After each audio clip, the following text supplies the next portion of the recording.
Now we turn to open session at 6:08. Actually, Alisa Sherris, Hollywood Elementary student. Alisa. You're on, honey. Come on. You got it. You ready? Can I ask everyone to please stand? Can you place your right hand over your heart? Ready? Begin. I pledge allegiance to the flag of the United States of America and to the republic for which it stands, one nation, under God, indivisible, with liberty and justice for all. Thank you.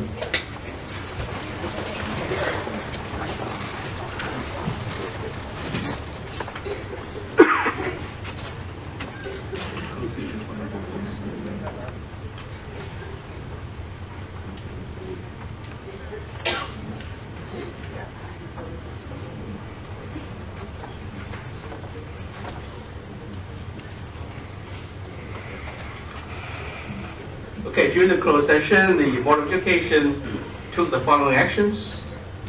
Number one, the Board of Education approved the promotion of Dr. Kevin Desford to the position of Director of Student Services effective July 1st, 2018.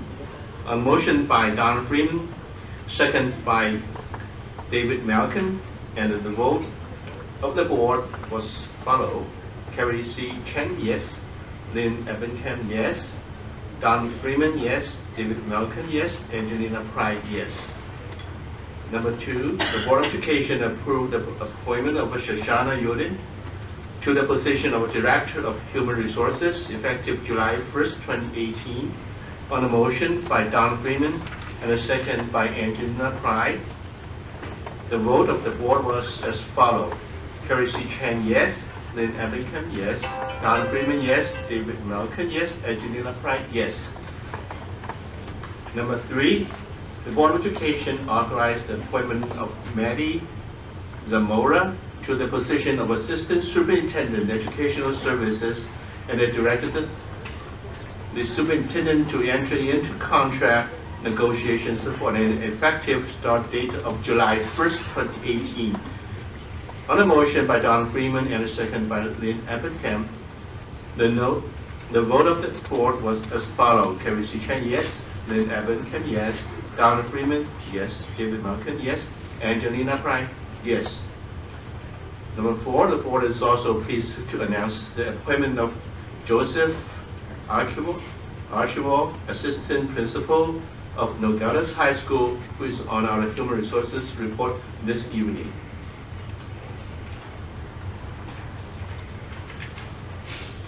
Next item is the Board of Education. Next, we're going to move to the Board of Education. I'm going to turn this to Dr. Mitchell. Thank you. Thank you for everyone being here this evening. We have a number of student recognitions tonight. I'm going to ask the board to please come to the front, and we are going to begin with the recognition of the Shirley Kaufman Teacher Grants. And then we will proceed through the rest of the items that are listed there to recognize our students and our staff.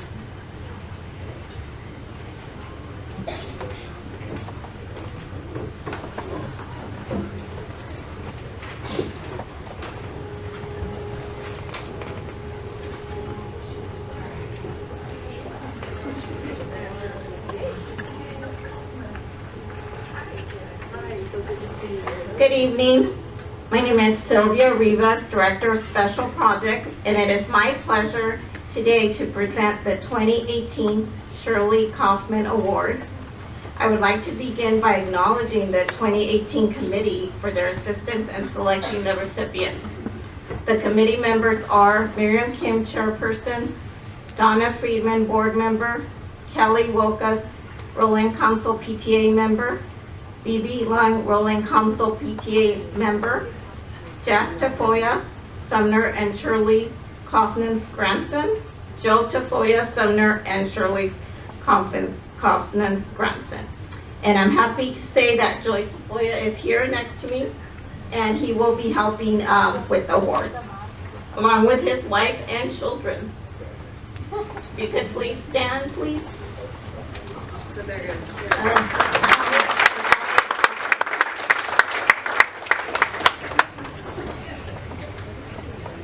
The Shirley Kaufman Memorial Fund was established in 1990 by Shirley's husband, Sumner Kaufman, and his family as a testimony to Shirley's outstanding contributions to the education of students and to the inspiration of teachers in the Roland Unified School District. Shirley taught in the Roland District for 22 years. The Kaufman family and the Roland Council PTA are particularly interested in strong programs initiated at the school site that will demonstrate innovative and effective ways to meet students' needs and increase their involvement and motivation to learn. And the goal of the program is to support teachers who use this creativity to develop projects that go above and beyond, provide classroom experiences which benefit students directly, and provide experiences or programs which reflect new ideas or techniques and the use of technology or innovative teaching methods. The recipients of today have demonstrated that initiative through their proposal, and it is a pleasure to introduce them today. I would like to call Rocio Chavez from Hurley Elementary. And her project is facilitating learning experiences that foster student engagement by motivating them through the use of technology. I would like to call also Vanessa A. Cuadron from Hurley Elementary.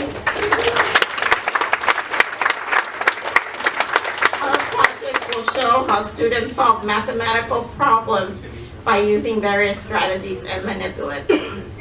Xavier L. Williams from Hollingworth Elementary.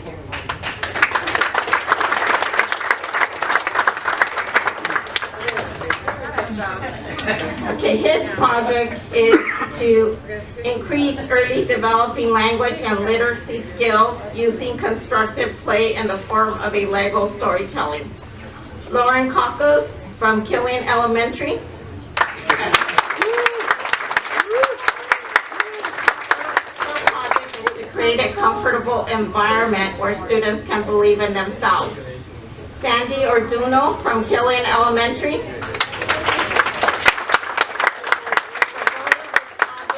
Increase students' reading levels by providing students with appropriate high interest books.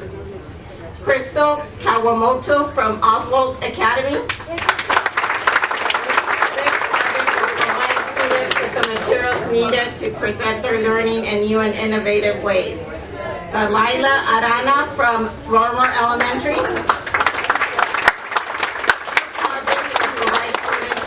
Opportunities to learn in an environment that is conducive to learning. Raquel Ayala from Lorimer Elementary.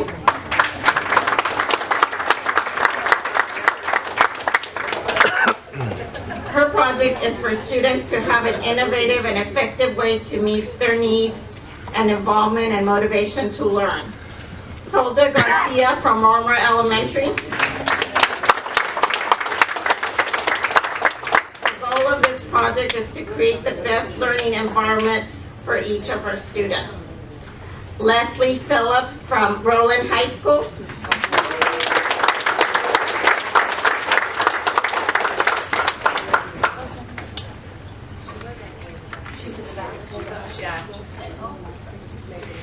Okay, her project was to give staff and students the opportunity to operate a drone as a part of an academic assignment.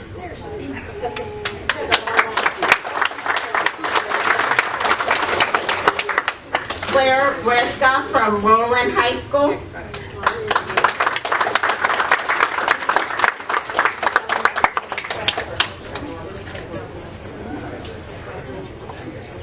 Her project was to give staff and students the opportunity to operate a drone as a part of academic assignment. And Vanessa Funk Roque from Shallon Elementary. Her project is to involve. This project will enhance the Shallon Upper Grade Youth Program and have the community outreach. And I would like to acknowledge some teachers that could not attend today. And it's Deborah Liu from Jalek Elementary, Gilbert Navarro from Jalek Elementary, Tatiana Silva from Roland Elementary, Julie Chiang from Roland High School, Laura Dett from Roland High School.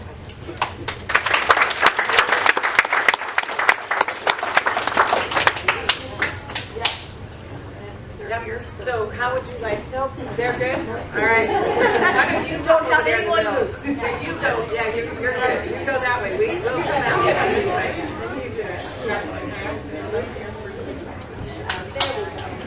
You're great, you're like sardines. Perfect.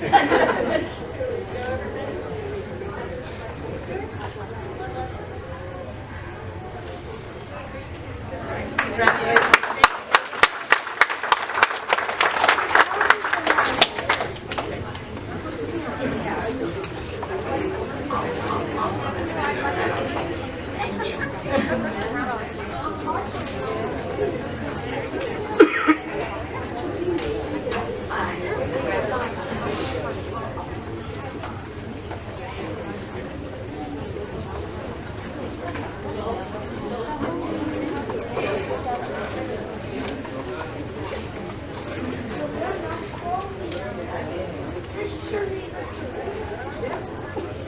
I happen to be on the committee.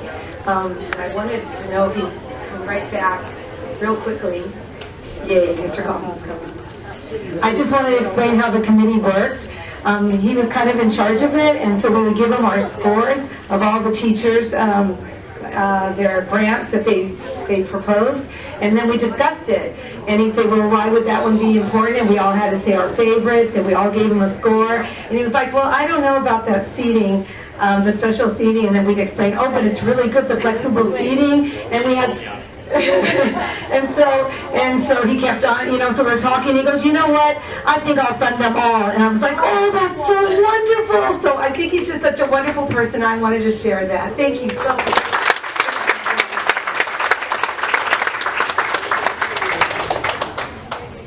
Next, we have the Science Olympiad.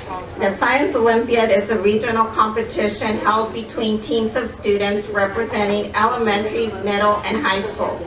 This competition is devoted to improving the quality of science, technology, engineering, and mathematics. It recognizes outstanding achievement in science education by both students and teachers. All activities are rigorous, academic, interscholastic, and consist of a series of events. The coaches for Blandford Elementary is Barbara Daniels and Linda Hines.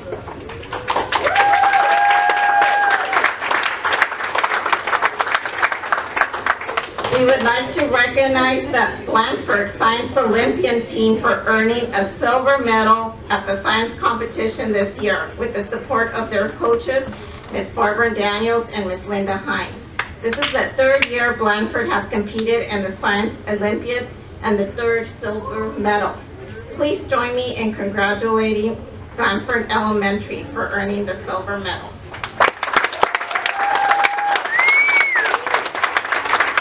We have Avery Chu, 4th grade.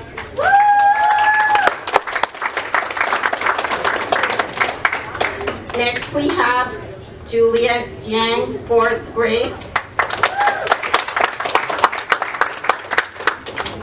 Next we have Sydney Yang, 4th grade.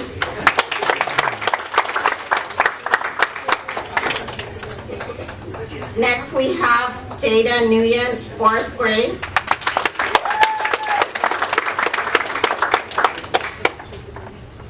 Next we have Joshua Kim, 5th grade. Ronan Wong, 5th grade. Ella Song, 5th grade. Allison Cho, 5th grade.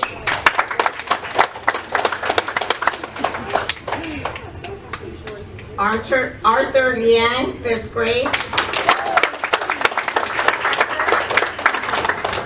Faith Lee, 6th grade.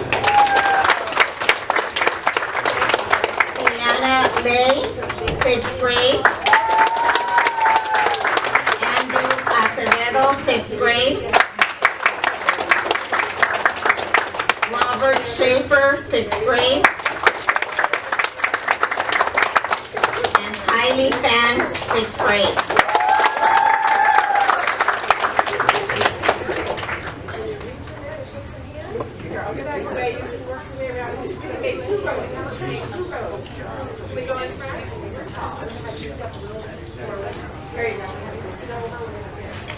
There you go.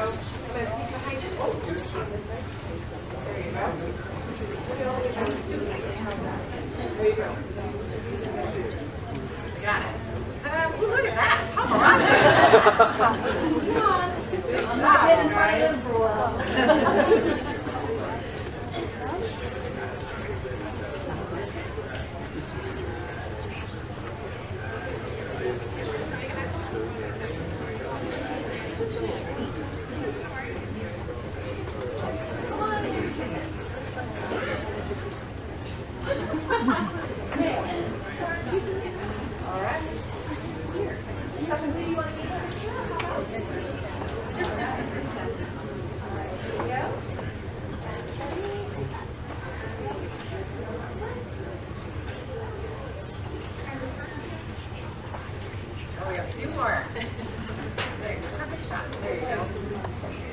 All of this will be on YouTube tomorrow.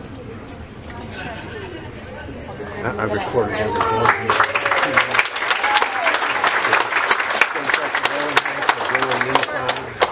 Next, I would like to call Rocky Better, Director of Adult Education and Career Preparation.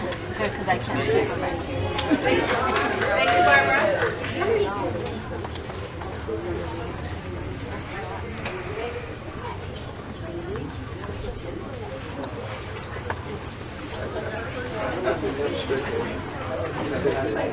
These people are not staying for the LCAP meeting, the budget meeting.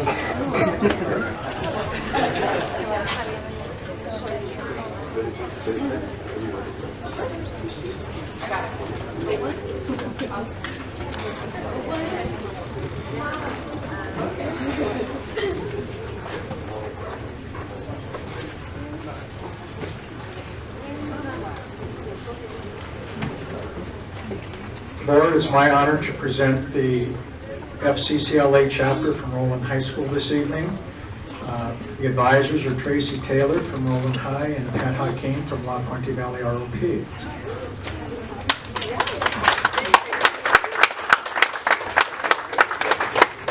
Roland High's chapter of FCCLA, which stands for Family, Careers, and Community Leaders of America, also includes La Puente Valley ROP, met up with approximately 70 chapters, including 750 student members, advisors, business and industry representatives in Fresno, California, for the 71st Annual FCCLA State Leadership Conference held Saturday, April 28th through Tuesday, May 2nd.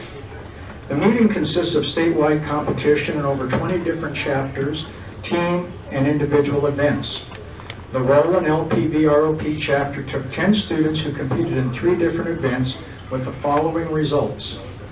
And the Parliamentary Procedure team, we're excited to announce that the Parliamentary Procedure team, How to Run a Business Meeting, has brought home a first place win for the 3rd year in a row.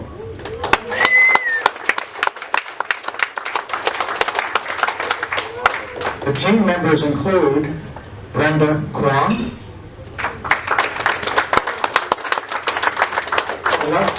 let me introduce the principal from Roland High, Mitch Brenner, who you all know and love.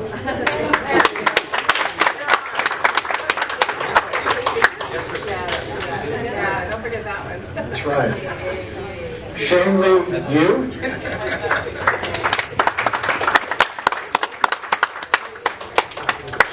Jessica Chu.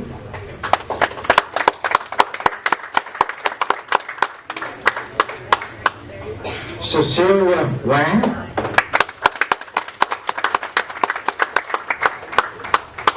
Diane Chen. And Sophia Haya.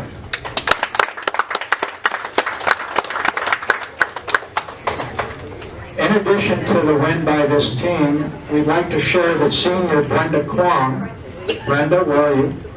There you go, has been named Outstanding President and Senior, and Shayla Yi was named Outstanding Secretary for the 17-18 school year. In addition to this team winning first place, the Environmental Ambassador team, Senior Division, grades 10 through 12, brought home a first place win this year. These students address the environmental issues that adversely impact human health and well-being and who actively empower others to get involved. This team consisted of Nicole Zhang, Come on, Nicole. Nicole.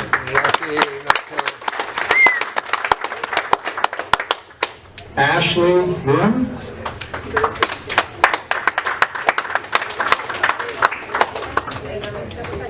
and Wen Yi Si.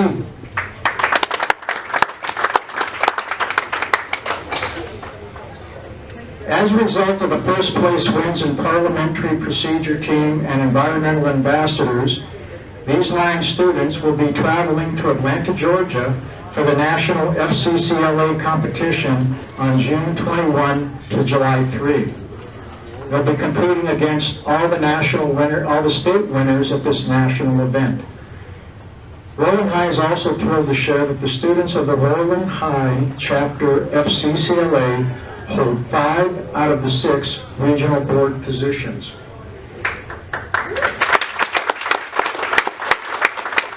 And this is a result of the efforts of Tracy Taylor and Pat Huck to further their education, but also to take the benefits of what FCCLA provide. Congratulations.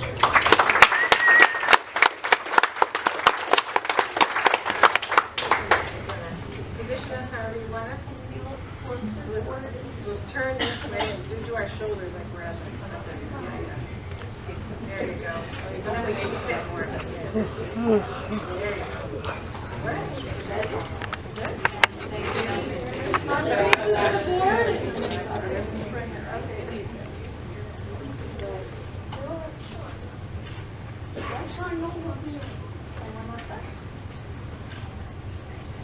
Let's let our parents, before you depart, let's let our fan club.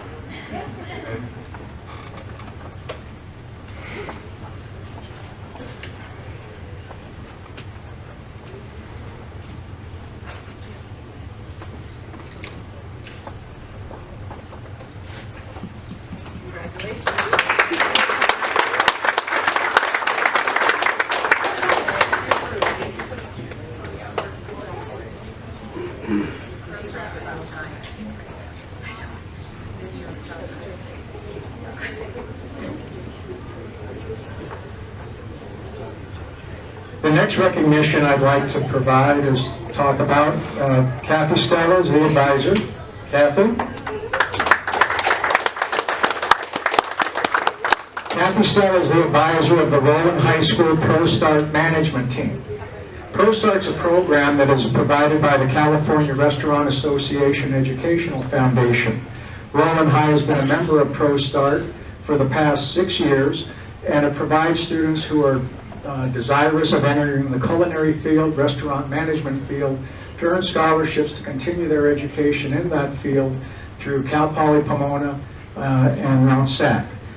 This was the first year that the California Restaurant Association Foundation hosted a new competition, the California ProStart Innovative Cup, sponsored by BJ Restaurant. Students throughout California created an innovative concept for a website, a piece of equipment that would improve the restaurant industry. The Rowland High School Innovation Team consisted of two ProStart students, Justin Ramirez and Stevie De La Fuente.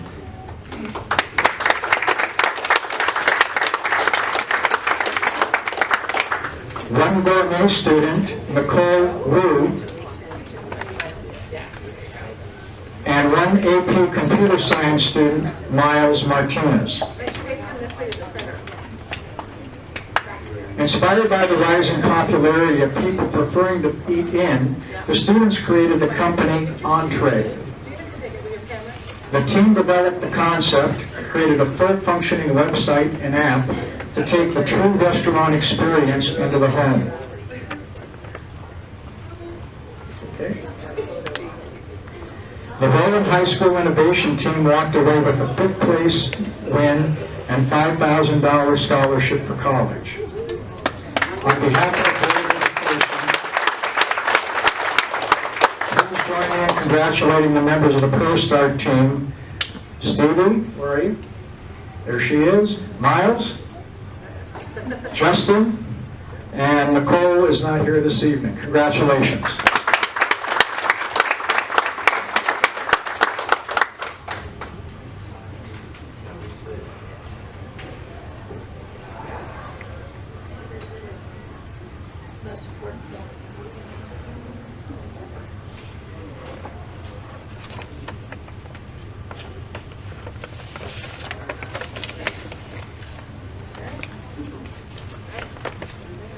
Congratulations. At this time, I'd like to call up Sylvia Garcia to continue with the recognitions. Sylvia?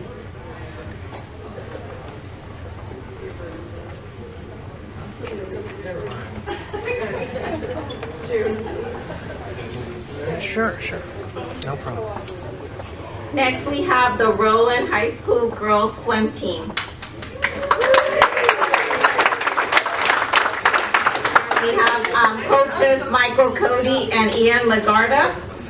The Rowland High School Girls Swim Team won the 2018 D4 CIF Swimming Championship in Riverside, California.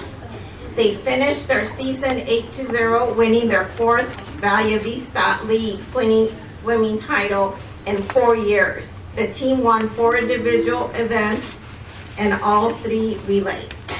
Junior Caitlin Young won both the 50 freestyle and the 100 freestyle. Freshman Kelly Prara won the 100-yard breaststroke, and freshman Azurine Shang won the 200 individual medley. The girls won all 3 relays at CIF. Megan Greer, Kelly Prara, Azurine Chang, and Erica Lim won the 200 medley relay. Kayla Young, Erica Lim, and Azurine Chang won the 4x50 freestyle relay. Kellen Young, Kelly Pereira, Megan Gear, and Rachel Song won the 4x100-yard freestyle relay. Kayla won 6 individual titles and 5 relay titles in 3 years, and she is a 3-time CIF state swimming qualifier. The girls set 4 new Valle Vista League records and 3 new team records. Please join me in congratulating the Rowland Girls Swim Team and their coaches on their outstanding season.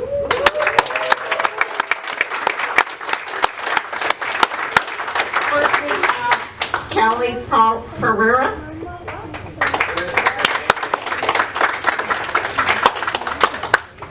Next we have Megan here.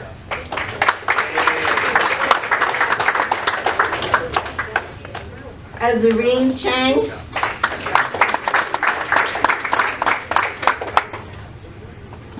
Caitlin Nguyen.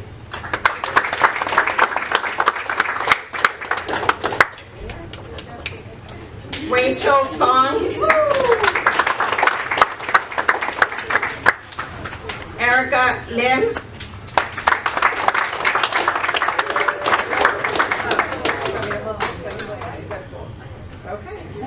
Shirley Wang.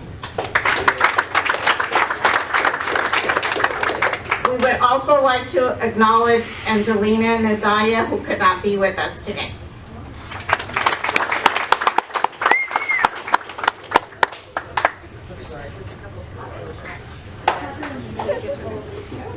There you go.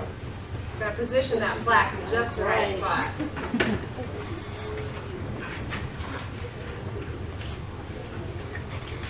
Okay, ready to jump?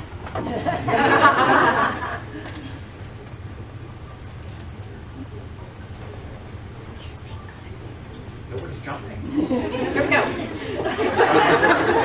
Okay, on three. 1, 2, 3, jump!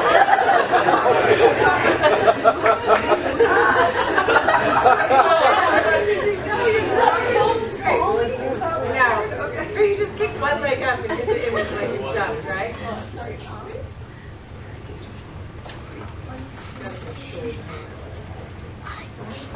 You start. All right.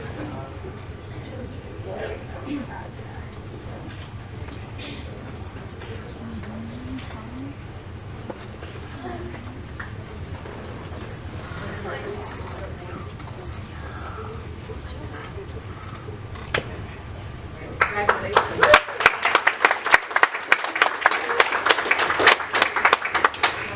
Perfect, good job. Congratulations.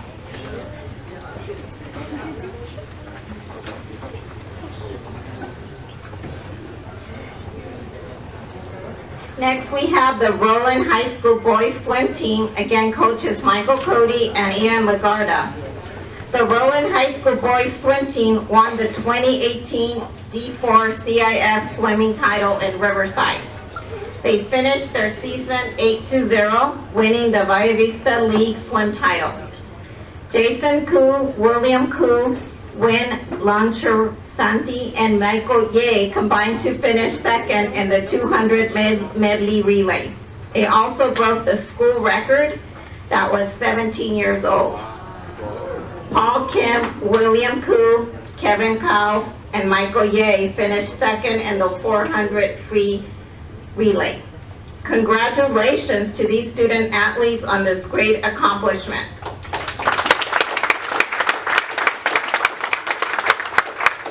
First we have Anthony Lamb.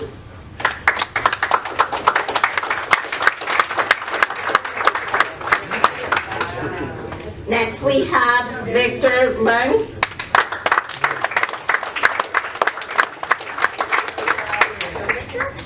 Next we have Joshua Say.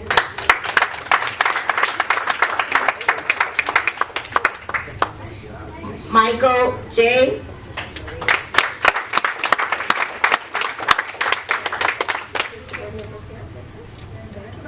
Jason Koo.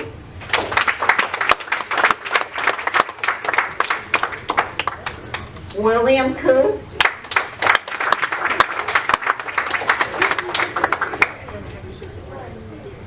Alvin Cheng.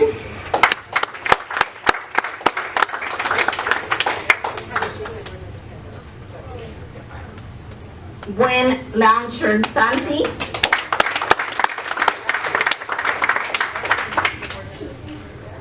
Ohaka Mong.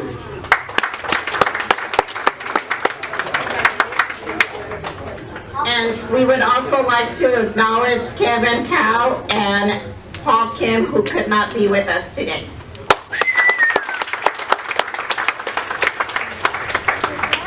Yeah. So we're going to move you in the middle so your plaque is prominent in the middle.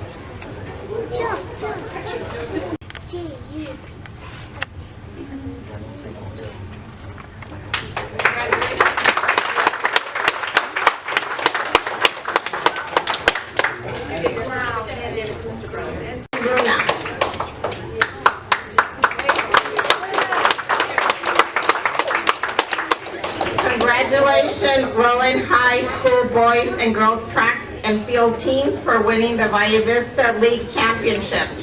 Both boys and girls team won their third league title in a row and have been undefeated for the past 3 years. Rowan boys and girls teams won first place in 21 out of 36 events. The following students were not only a part of the entire track team of 159 athletes who won the league championship, but these athletes also won an individual event in the championship. Please join me in congratulating the road coaches on their outstanding season. 600 league champion, 3,200 league. And we have some boys that cannot be with us today. We have Liam Hong, Kevin Lloyd, Hayden Murphy, Norval Patterson, high jump, long jump, and triple jump league champion. Faith Burden, 400 relay league champions. Dana Bingham, 400 relay league champion. Teresa Chen, shot put league champion, discus throw league champion. Dana Hernandez, 3,200 meters league champion.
Next, we have the Alvarado and Telesa 7th and 8th grade debate team. I would like to ask Mr.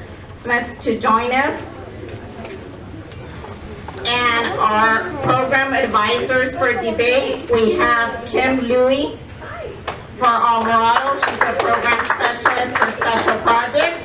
And we have Paula Martinez, teacher at Telesa Academy.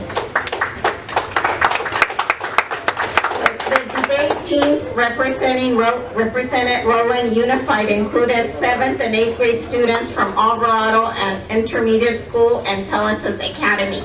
Not only did they participate in 6 competitions this school year, but they also put in over 50 hours of practice meetings in September.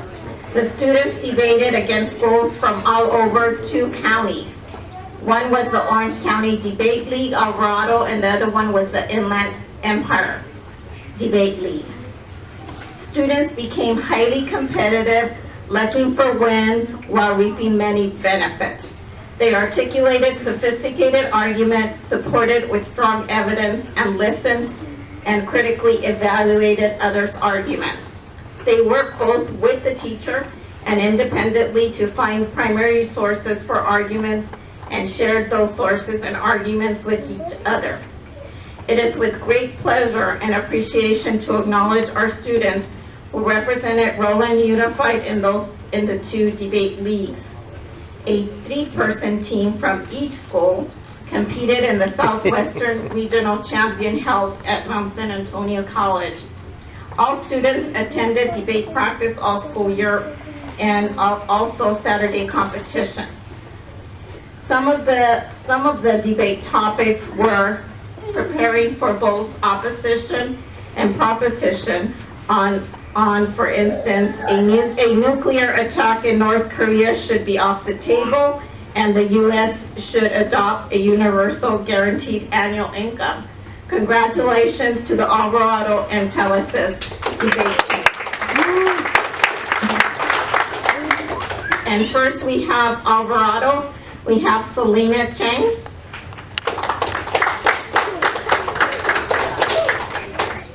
Next we have Benny Dong.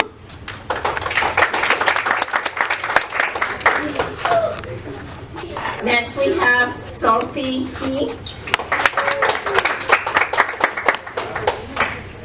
Isabel Shea. Helen Koo. Hermoine Lamb.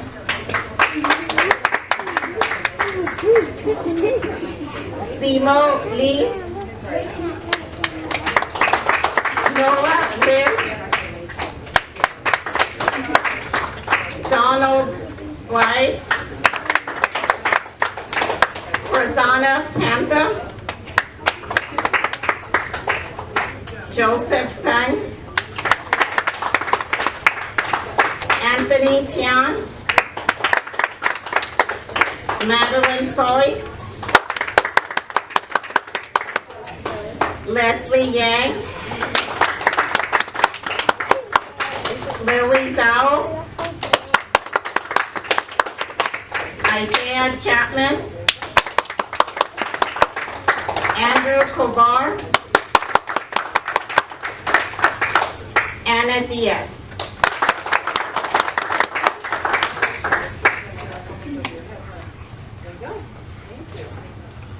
Next we have our students representing Telesis. We have,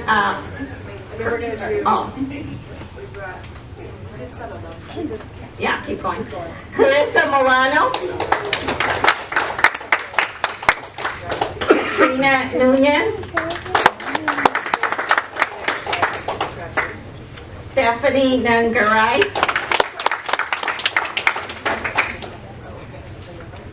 Jason Pisigan. Kimberly Sanabria.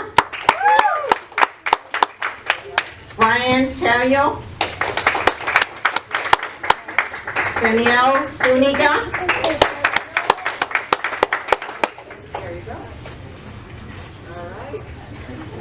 All right, Gina, how do you want to do this one? Yeah, let's do that. Yeah, it's the parent group that maybe would heal, and then we can scooch the groups together. That's great. So we have you come down this way. Come this way. Perfect. And one of them, you stand right behind. Is that going to work? Does that work? Are we good? Why don't you guys move out a little bit? Come right behind us. How does that work? Guys, does this work? There you go. All right. Can we make it work? All right. Which phone are we looking at? Which phone are we looking at?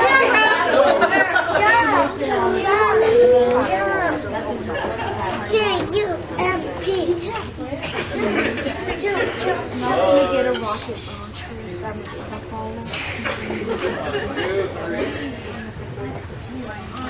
He says sometimes that it uses it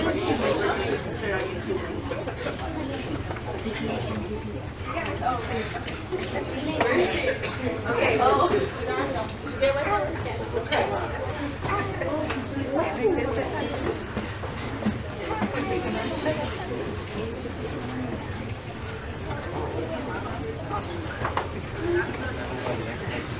All right, let's look over.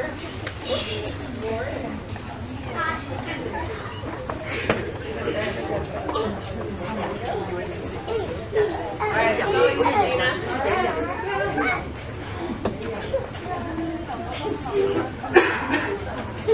Are we doing it with you?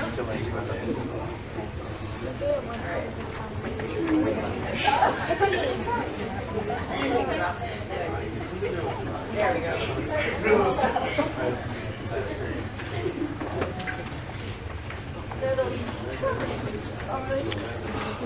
Okay. All right, congratulations.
So if we can have those guests that are in the back move to the front, that would be fantastic. I'm going to take the liberty at this time to recognize our students who have provided board reports to the district before they actually speak tonight.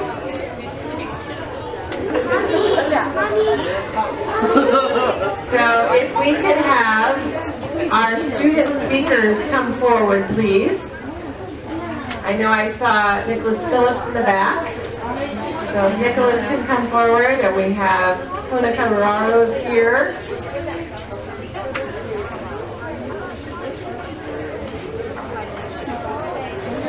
Come on forward, Nicholas, thank you. And then is Greg Garcia or Maria Hernandez here tonight? I have not seen them. Well, on behalf of the Board of Education, we would like to thank both of you for being present at all or almost all of our meetings so that you can share with us the fantastic things that are happening at your schools and happening across the district. Having the opportunity to hear that student perspective is extremely important to us, and it's always a highlight of each of our board meetings. So I would like to recognize you and wish you the very, very best in your future, and please don't be a stranger. Come back and give us some updates. So Huna Camararo.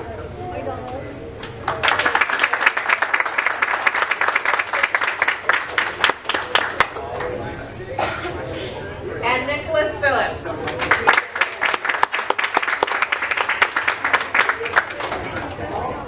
We still get to speak tonight. You don't get to leave yet.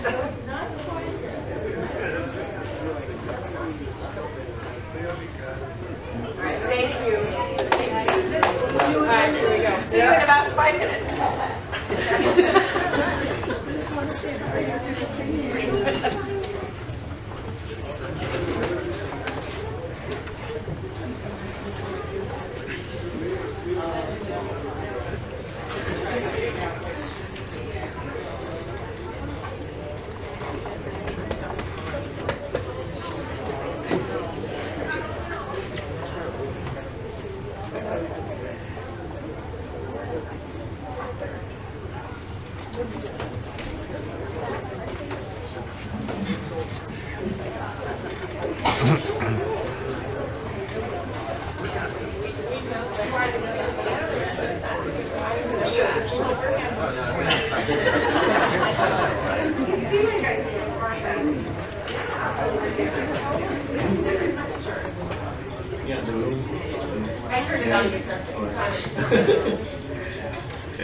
Okay, conditionally order is fee and salaries, that's wonderful.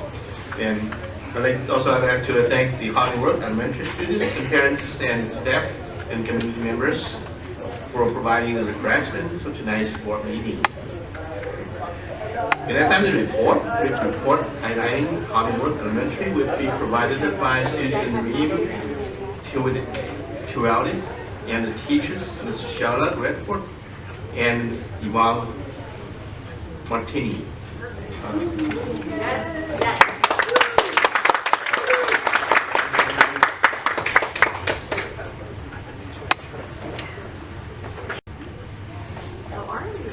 You guys have a your order? You know what you're doing? It's all you. You got it.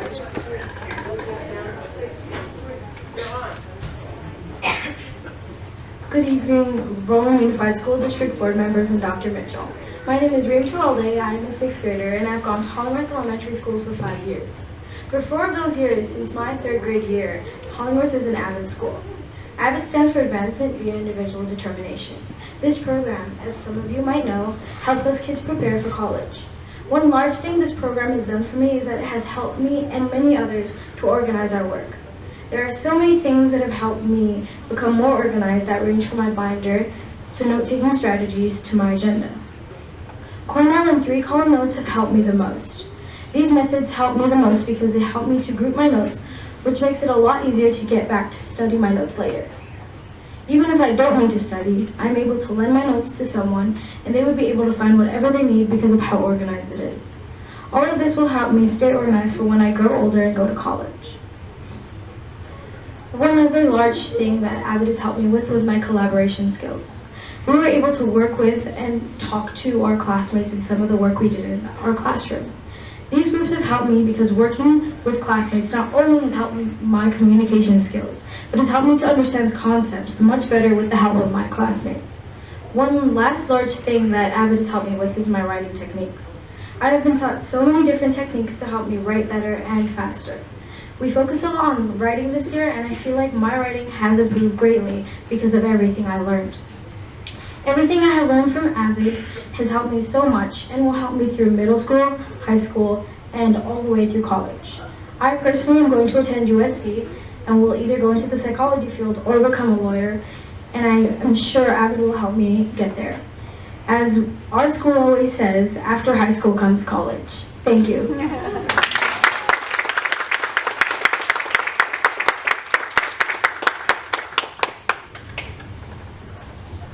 Well, good evening. My name is Shella Radford, and I am a special ed teacher at Hollingworth Elementary School, and I am honored to be here this evening. I'm honored to share about all the wonderful things that we're doing in writing at Hollingworth. So, in addition to the student-focused practices we are using at Hollingworth, our team decided to make writing our area of focus. Now, that will be for this, well, it was for this year and also going into next year as well. As such, we have had a tremendous opportunity to work as a team to build upon our knowledge of the Writers' Workshop program model, and all teachers at Hollingworth have implemented Writers' Workshop within their classroom. We have had the privilege to work in labs throughout the year with our writing coach, growing educators, and others in the district who have been there to support us with planning lessons, with resources, and also have given us guidance along the way. Writers' Workshop has been a valuable tool to use with our students, as the components of Writers' Workshop lends itself to individualized instructions, whereby teachers have an opportunity to confer with each student regularly to determine next steps needed to promote growth within their writing. What we have seen over this period of time is students looking forward to writing, and they write with a purpose in mind. Our students feel as their authors, and they also look forward to giving information and sharing information with one another. I, myself, am looking forward to the next year of Writers' Workshop and upcoming years and implementing all the wonderful things that we are learning over this next year. Thank you so much. Now I'll introduce Yvonne Martini, who will be sharing about Hollingworth's PBIS. Thank you. Good evening. I'm one practitioner of many at Hollingworth who is implementing PBIS for the sake of meeting the academic, behavioral, and social-emotional needs of all of our students. We promote 4 expectations at Hollingworth that fall under the big R, and that is respect, responsibility, ready to learn, and reaching out to others. And these expectations are sought both inside and outside the classroom. So for example, playground, library, cafeteria, computer lab, office, etc. And we notice what students are doing well. And noticing is a very important part of building student success. And we teach what the student needs. So we're very specific in our teaching. We inform students what the expectation is, what it looks like, what it sounds like. We reference lesson plans that have been developed by our PBIS team at Hollingworth, where we teach and we also reteach as needed throughout the year. We also reference posters for on-the-spot teaching, and those posters are put up on walls so that not only can we reference, but our families understand and know the expectations, because our expectations at Hollingworth are no secret. We encourage students to earn high flyers. I brought some here, so if a student is meeting that successfully, then we get to check the box, for example, if they're showing responsibility, and then that enters them into a raffle. We have many opportunities to develop the big R through positive behavior intervention system. And at Hollingworth, that's where students can be the best people they can possibly be. Thank you.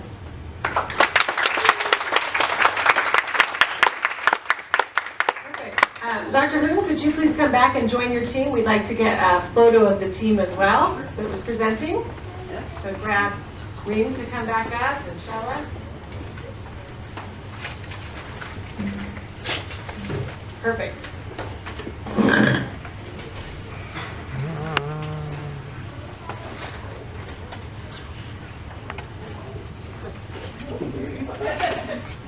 You guys have viewpointers, okay? Oh, excellent. Okay. Thank you. Thank you, Hanover. Thank you, Reem. Thank you, Yuan and Shella, and Dr. Hoon. Next, Superintendent report, Dr. Mitchell. Yes, thank you very much. Well, it is definitely June, an extremely busy time of the year. I don't know when the slow time is yet, but June certainly brings it up a notch with all of the celebrations and the excitement as we honor our students at the end of the school year. There are a few awards that I would like to highlight. There were 8 schools in the Roland Unified School District that have just been named 2017-18 Educational Results Partnership Honor Roll Schools for their high achievement and student success. The program, sponsored by the Campaign for Business and Education Excellence, is part of a national effort to identify higher performing schools and districts that are improving student outcomes.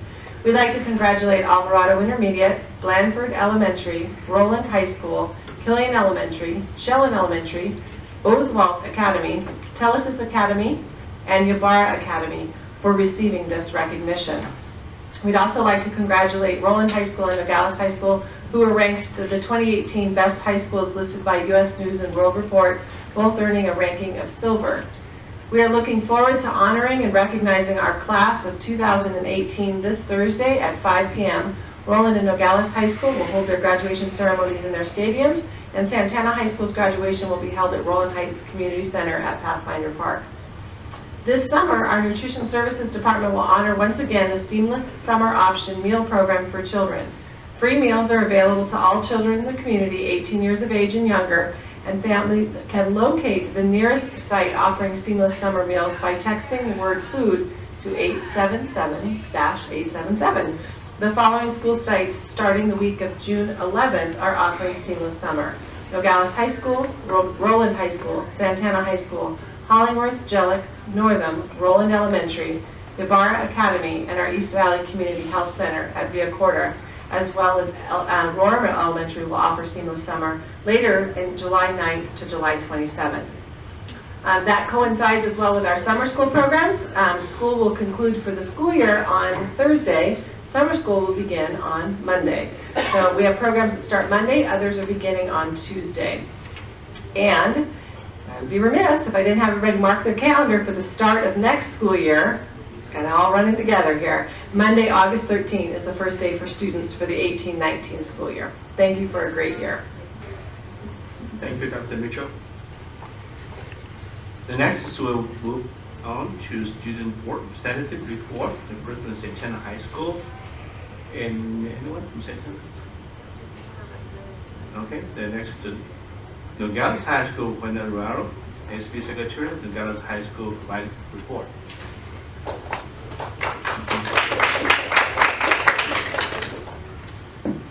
Good evening, Superintendent Dr. Mitchell, members of the cabinet, and members of the community. My name is Maria Janicorwaro, and today will be my last day as your student representative for Nogales High School. Only 2 days remaining. Our Nogales started off strong and are ending the very same way. Several events were held to finish out the school year, and one of those events happened to be our annual Powder Puff game. Our Powder Puff game was intense and filled with an abundance of girl power. We also had our football boys cheering on our Lady Nobles in their bright green cheerleading uniforms. This is the second year in a row that our seniors have taken the win, but of course juniors will have a chance again next year. We recently also had an event in which seniors signed up to visit our RUSD schools. Our Nobles were able to visit Hurley, Telesis, and Giano yesterday on June 4th. All participating students proudly wore their Kelly Green cap and gown and were very excited to visit some of their school as alumni. Also held this past week was the Senior Honors Night on Wednesday, May 30th. Students received invitations for the event and were honored with multiple awards for their accomplishments and hard work that they've earned and accumulated throughout the past few years. Although our seniors are unfortunately leaving very soon, we will be welcoming our brand new senior class. We had our new senior class theme nominations for next year, and it took place last week in front of the NPR during lunch. The theme will be revealed before the end of this school year. Speaking of the last rally, our senior Pixar themed rally took place on June 1st, along with our Spirit Week and Senior Countdown. Monday was Pixar Day, so wear anything Pixar. Tuesday was Monsters University Day, so wear your favorite college gear. Wednesday was Up Day, so show your bright colors inspired by the color, which is where you wear orange and white or blue and yellow. Friday was Class Color Day, where students probably wore their class color. During this last rally, students were able to have the privilege of being able to participate in numerous competitions. They were able to compete for Best Spirit, Best Mural, and Best Dance. Continuing on, today we have our Senior Memory Night. Seniors have a chance to spend time with their class in the pool deck and reminisce on the memories that they have made over the past 4 years, hence the name of the event. Besides this, we also have our new ASB class officers ready to go for next year. I give my trust to all of them, and I know that they will do amazing things this following year. I would also like to say thank you for giving me the opportunity to proudly represent my school, which of course I will dearly miss. It's been an amazing year. Thank you. Thank you for sharing the groups in the past year. Thank you. Next is Lohman High School. Nicholas Phillips, ASB Speaker House.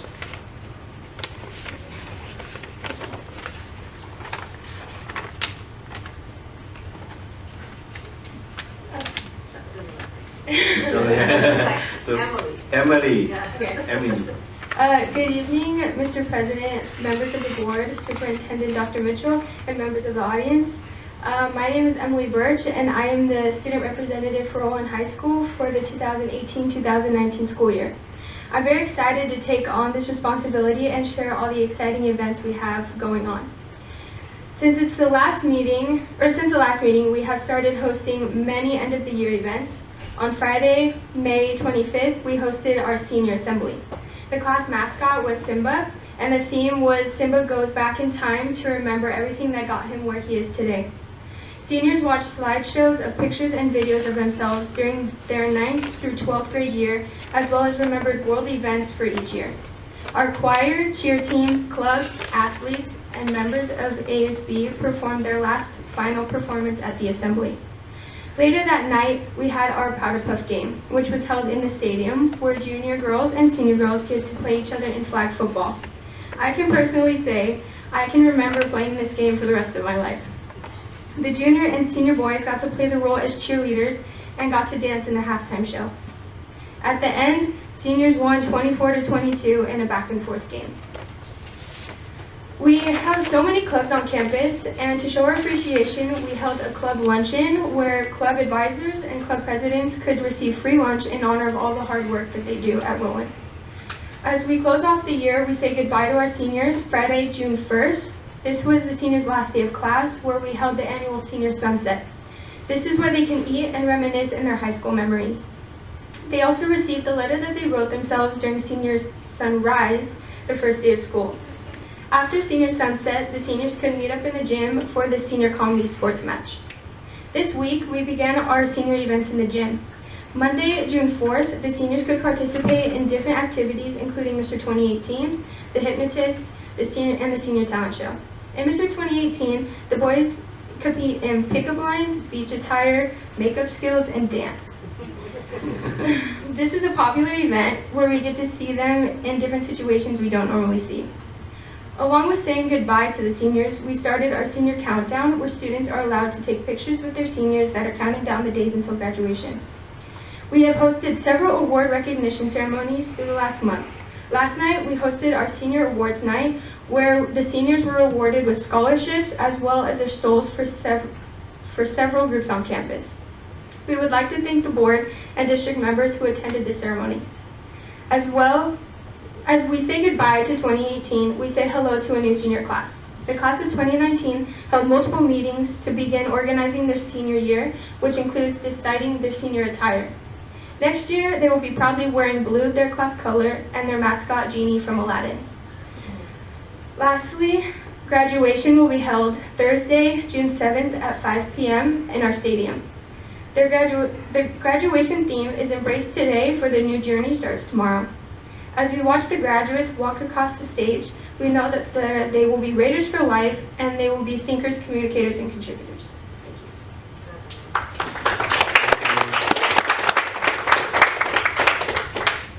Okay, next is staff reports, and local control accountability plan LCAP for 2018-2020 school year. Dr. Mitchell. Perfect, thank you. And so this evening we have Dr. Brian Huff, who will be presenting to the board on the LCAP, the 2018 through 2020 LCAP. So Brian has led a team in the Ed Services Department in the development of the LCAP, and he is here to share that information and to take any questions that you might have. As you know, the LCAP and the budget is a requirement that they are adopted at the same time. There is no action on this item this evening. It's for information only, and then later this evening we have a public hearing on both the LCAP and then separately on the budget. And on the 14th of June, we will bring it to the board for approval. Dr. Huff?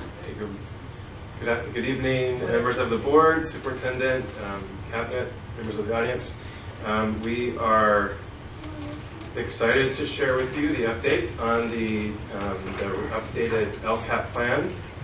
As you know, the LCAP is the representation of the shift in accountability to local control, and so it's a document that reflects the vision and the purpose of the district and how we choose to spend our money to support the success of all of our students, with a focus on the underperforming at-risk students and unduplicated students. It is tied to the 8 state priorities, and at Roland we really go above and beyond and have a very robust process in terms of getting feedback from the community and students and parents and staff members to make sure that the plan is working and to make any adjustments that we need to make mid-course. So tonight we're going to look at, as you recall, you approved a 3-year plan last year. And tonight we're looking at an update to year 2, which is the coming year, and then also year 3, which will be 2019-2020.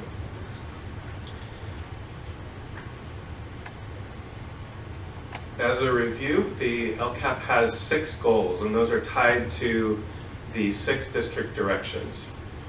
The first district direction is around academic achievement for all students. The second one, making sure our students are college and career ready. And our third district direction is around communicating and collaborating.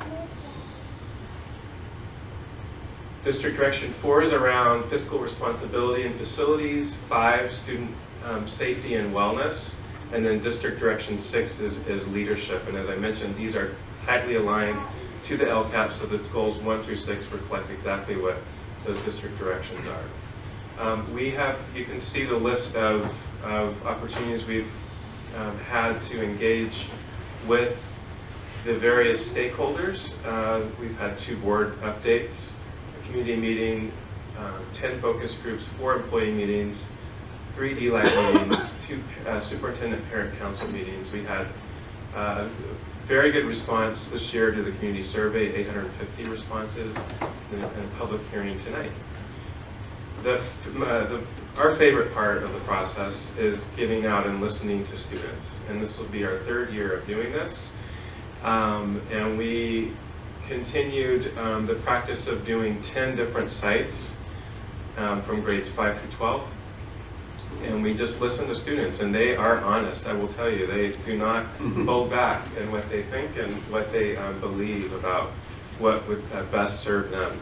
And then we also met with, had 8 parent community staff meetings, and the same, got very unvarnished feedback about what's working and what are areas of growth. So starting there on the left, sort of some highlights, some key highlights from the student groups that we did.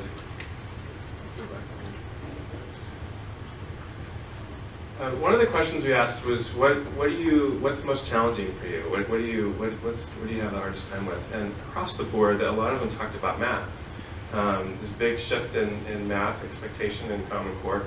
And so the district has focused on, started that process this year of doing math professional development and training our teachers around mathematical instruction. But based on that feedback, we are going to be deepening and expanding that training to include secondary, with a special focus on that in secondary.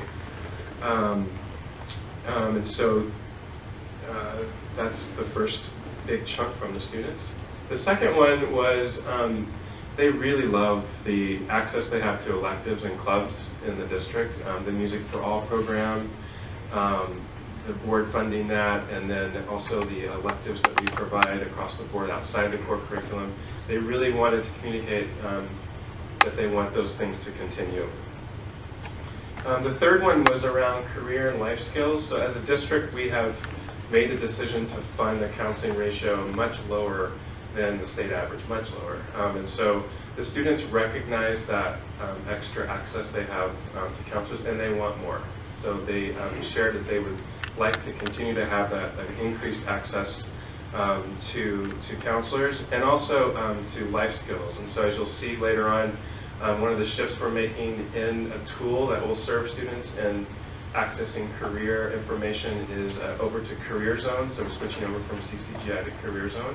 So that's going to be a big improvement for them, and we think it's going to serve them well, aligned with that feedback. And the last 3 you see from the students really are around how they want to be learning, how they see the changes. So they do recognize there's been a lot of changes. You heard the student tonight talking about the collaboration, and then the role in the student talking about being a lifelong learner and communicator and thinker. They really recognize it, and they shared that with us. They also, those last 3 bullet points, really described exactly what they want more of. So around the interactive learning, they want to have that collaboration they like. They want more of that. The individualized support. That is feedback we've had before. And so this year, as you've walked campuses, you've seen the increased focus on small group instruction, which has been a direct response to that feedback and will continue. And then the connection to the teacher. The very last question we asked them, what was their brag points about they identified ways they wanted to connect more with the teacher. And so we have that listed as well, that they want more connection to the teacher and feel like they are being heard and understood. Now over to the parent and community staff. section, some of the key areas that they highlighted was the focus on alignment. The staff, adults really get a sense, they see a coherence in the meetings we had between the district directions and the PD days, the professional development. So as a tribute to the board for to really allocating resources to provide those student-free days, they valued those days. They valued the connection to the district focus, and so that came through in our groups. Access to technology, students and adults both recognize and appreciate across the board more access to technology. And they also, at the same time, recognize that a lot of students don't have access to internet at home, so that becomes a barrier. And so at the next board meeting, we'll be sharing, we won a grant with the 1 Million Project through Sprint, and we'll be able to close that homework gap for grades 9 through 12 next year. We'll be sharing more details about that next meeting. Communication with parents. They get a lot of phone calls. They appreciate a lot of phone calls. They like the social media presence, the online presence. The parents recognize and appreciate that. Facilities and maintenance. Students report that they feel like the campuses are extremely clean. It's a nice place to be. The new construction is a nice place to be. The one area they wanted improvement was the boys' restrooms, but I think that's probably par for the course. And then safety and security. So they also across the board recognize they feel safe. So they feel like when there's bullying going on, the teachers take care of it. They feel like the facility, they feel safe. They understand the lockdown drills. They understand the what to do in any kind of situation. And they also appreciate sort of the staff, the SROs that are on campus now at the 2 high schools. So that came through loud and clear. And then staff recognition. As we saw tonight, the district really celebrates success. And so they appreciate that. So the next slide, we're going to kind of run through very quickly the next, the 6 goals and some of the key actions that the dollars are going to. So I don't have everything listed here, but I do have the main chunks, the main ways that the money will be spent. So around academic achievement, we're recommending to the board to maintain that the funding to support the focus areas in elementary and lesson design in secondary, that we see some momentum in that area, and also positive feedback from staff. As I mentioned, because of that student feedback and our own observations, we'll be increasing the focus on mathematics, teaching and learning at the secondary level will be our next step for next year. Instructional coaches were well received this year, moving to the site, so we're recommending to continue funding the instructional coaches through the next 2 years. And also the extended learning opportunities. We had a lot of success, as you know, in the extended learning opportunities. We started, particularly the Saturday learning sessions that were well attended, and students were asking for more, wanted to come to school more on Saturdays. So we're asking the board to increase the funding for extended learning so we can extend that into more Saturdays, more winter learning, and more spring learning. And then also maintaining the site allocation for site-based tutoring. Tutoring was another piece that students talked about across the board, so we're going to asking to maintain that allocation so that we can provide site-based tutoring. On goal 2, the board has funded our counseling ratio at a much lower rate than the state, as we mentioned. We're recommending to maintain that support. And then also we are recommending increasing the courses and programs that prepare all students for college and career. So AVID has been very successful at the schools we have them, and we're going to recommending expanding, increasing to Oswalt next year. Some courses in CTE and Project Lead the Way. So that's part of this budget, or this plan. And then increasing the professional development on integration of technology. So we have a plan in place in this plan also to increase that support for teachers. Goal 3, around communicating and collaborating, we are recommending the board maintain our current parent education programs with an increased opportunity for them to learn about math. And so there's, we've got in the plan some ways to bring parents into that professional learning around what does math look like today in the classroom. Maintaining our robust communication between the district and the community. This includes the websites that have been built and Let's Talk, Areas to Parent Portal, a lot of positive comments about that, and social media. And then also maintaining our translation support. So we provide a wide range of services for parents that don't speak English in the context they need it to support their child. For Goal 4, fiscal responsibility and facilities, we're asking the board to approve the maintenance of technology access that we've provided. We are at a point now where we see it spread throughout the district. It's being used effective ways. We're ready to take that to the next level in terms of integration into instruction.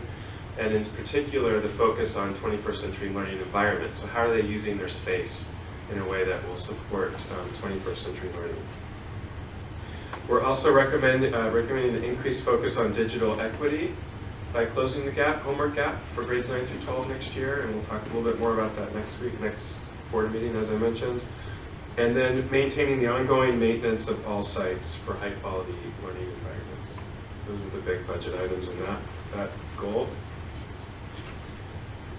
For Goal 5, we're recommending maintaining the funding for district-wide implementation of PBIS. And then all of the staff that support student well-being. So our health staff across the sites, all of our family resource center staff, and then all of our school safety staff, including our campus aides that have been added this year. For Goal 6, the big budget expenditure for this one is maintaining our certificate and classified staff to support the base program, maintaining our training that we provide for certificated leadership and classified staff, and then also maintaining ongoing recognition and celebration. So we do have funding there to support the kind of recognition that we have here, as well as the Golden Bell and the Blue Ribbon schools that we received.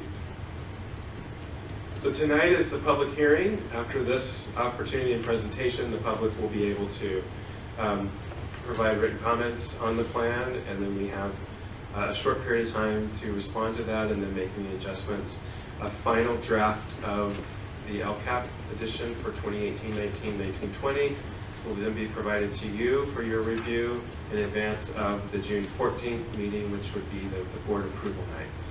If it is approved, if you decide to approve it, then we would send it then to the county, and they would then approve it at a later date in the summer. So at this point, I wanted to open it up for questions on the presentation. Any questions? First, I want to say thank you for your presentation, and also thank you for all the hard work that you and your staff and other staff members throughout the district office have put into the LCAP plan. I know it's like doing a mini WASC project every year, so I recognize the time and effort that goes into it, so thank you guys for that. I only have one question. We went through things that you guys are proposing that we maintain. Is there anything major or off the top of your head that you can think of that was asked to be deleted because maybe it wasn't working, or maybe you wanted to go in a different direction or tweak it a little bit? We did delete some actions. I don't know them off the top of my head, but I can get those to you. I can send those to you. Friday report is fine? Yeah, okay. Thank you. Yes. Evie? Under Goal 1, academic achievement for all students, when I look at the dashboard, there are certain subgroups that are struggling, such as these special education students. But when I look at these, maintain increased focus on mathematics, maintain instructional coaches, increase extended learning, and maintain allocation for tutoring, how is that going to address the need of those subgroups that are struggling, such as special ed? So the LCAP plan is written in particular for the LCAP subgroups, which are low-income students, English learners, and foster students. The plan that we write addresses primarily those subgroups and academic achievement for all of them. As you mentioned, special education they're in the red for 3 areas: English, math, and graduation. And so we have added actions into our plan to address specifically how we're going to be addressing special education students, with the understanding that what is written here will also help them, because we know that the supporting academic success for all students is going to lift their achievement. But we can also provide you, I mean, it's in the LCAP draft, but we can do a Friday report on the specific actions we're doing in response to that, to special education. Thank you. To answer that to Mr. Malkin, that because special education was one of our subgroups that received differentiated assistance from the county, we have provided and can provide again that it goes back a while, so it's not, so some information regarding what our plan is relative to special education from differentiated assistance. So we can provide that again as well. Anna? I'm so glad you mentioned Career Zone because it's on the consent calendar and it's like one of the things I wanted to talk about. Is that going to be paid through the Goal 2? Through Goal 2, SNC, yes. Oh, outstanding. Okay, that's what I wanted to ask you. Thank you. Sounds great. I have a couple easy questions for you. First, I want to thank you for... We have a large percentage of kids in special ed that receive a certificate of completion, which is an appropriate pathway for them. And so that becomes a ding in our calculation. So we have shared that with the county team, and they have heard that actually from that feedback from a lot of districts that they're meeting with. So when we met with the county, we had a small handful of meetings with the county. At our initial meeting, Brian had prepared and working closely with Scott Jensen as well, a packet, for lack of anything else, data and information, because it's information we have already been paying attention to. And to answer your question, the county wanted to take the work we've done and use it as a possible model to serve the needs of other districts within LA County. In terms, because our team has taken significant time and effort to really dig deep to find out how are things, where are specific areas that we could make some changes and address things. But there are also, as Brian has already mentioned, there are what I would say are flaws within the system itself. When, as he mentions, like certificate of completion, that's an appropriate pathway for some of our students, yet it is viewed as something negative. So there is some work that's being done at this point, trying to work with the California Department of Education and the State Board of Education on having another look at the dashboard as it relates to students with special needs. How are special ed students tested? To what level and what parameters? It wouldn't be the same as every student, so how do you determine? So the students that are included in the dashboard are students that take the SBAC test. And so those are students that are mild to moderate and are on an IEP plan. And within the system, there are accommodations that are built into the online delivery system that give them more access to be successful in the test. Students that are moderate to severe, students in special education, take the California Alternative Assessment, and that's not yet included in the dashboard. We perform rather well compared to other districts in the state on the California Alternative Assessment. So if that's not included in the dashboard yet, it will be eventually. Thank you. I have a question on goal number 4, page 10 is what's digital equity and how did everything close the homework gap? And hotspot distribution, how do you do the hotspot distribution? What's it for? So in short, what that is, there are some students that don't have internet at home. So we are partnering with Sprint to provide free internet access for 4 years for every student that needs it during their How high do school. we get hotspot? we would deliver a Wi-Fi, we would provide that to them. In addition to that, focusing on 9 through 12, we also have written other grants where we were awarded the opportunity to, we just have very few, but an opportunity for hotspots for our students that are particularly addressed in the LCAP, our EL students and our homeless population, as well as our foster youth. And so that was something that we worked through, and Laurel Estrada did that with the Bikini Vinto program. And so we were able to do that. And then we're also looking at the opportunity for digital equity through working with our community partners and providing Wi-Fi that our students would be able to access at parks and local businesses. And then I've also asked Alex Flores and Phil to work together in seeing about providing Wi-Fi that would be accessible after school hours in our school parking lots and areas on our school campus, so students would have access during a specific amount of hours and time.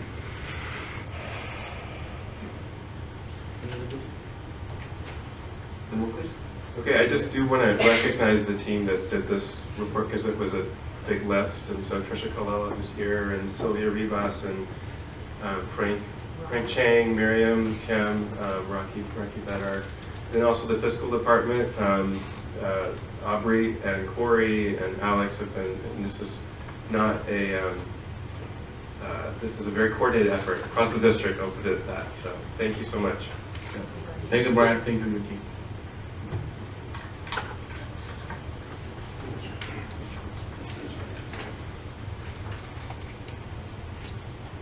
The next report, so we'll report on proposed 2018 and 2019 district budgets. Dr. Mitchell. Perfect, thank you. So going hand in hand with the LCAP, the LCAP talks about program and the budget is the dollars. So the intent is that the LCAP says in words what the budget says in numbers, so that programs and dollars align. So Alex Flores will present the proposed budget for the 18-19 school year.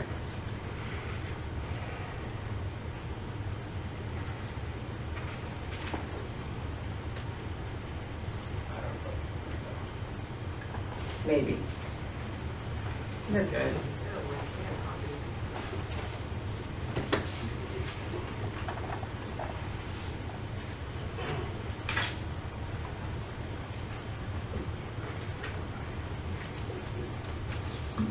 It never seems to fail since technology is part of my responsibility. So I really think it's a trick they play on me, right, Phil?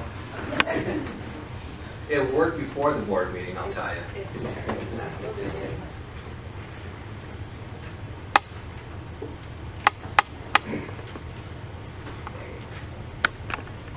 Great. Board President Chen, Vice President Friedman, board members, Dr. Mitchell, cabinet, and audience. Thank you for allowing me to make a presentation on the 2018-19 budget.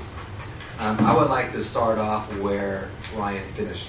I would like to start by thanking Aubrey Craig, the Director of Fiscal Services, who has worked with staff preparing this budget. That includes every principal, every director, individual meetings with them to go over the budget, what their needs were to address the needs of our students. And it's a large undertaking, and this is one of the first years that we were able to do that, and that's very appreciated by the staff. I also would like to thank Rosanna McLeod, who's in here too, because not just our fiscal, but it's also preparing a budget. We need to know what we've spent.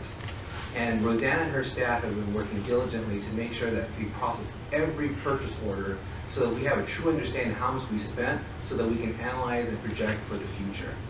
And even though we have dates, deadlines, sometimes we still give a little extra leeway for our staffs to turn things in. That's very frustrating, but they're willing to do that to make sure that we can have everything processed.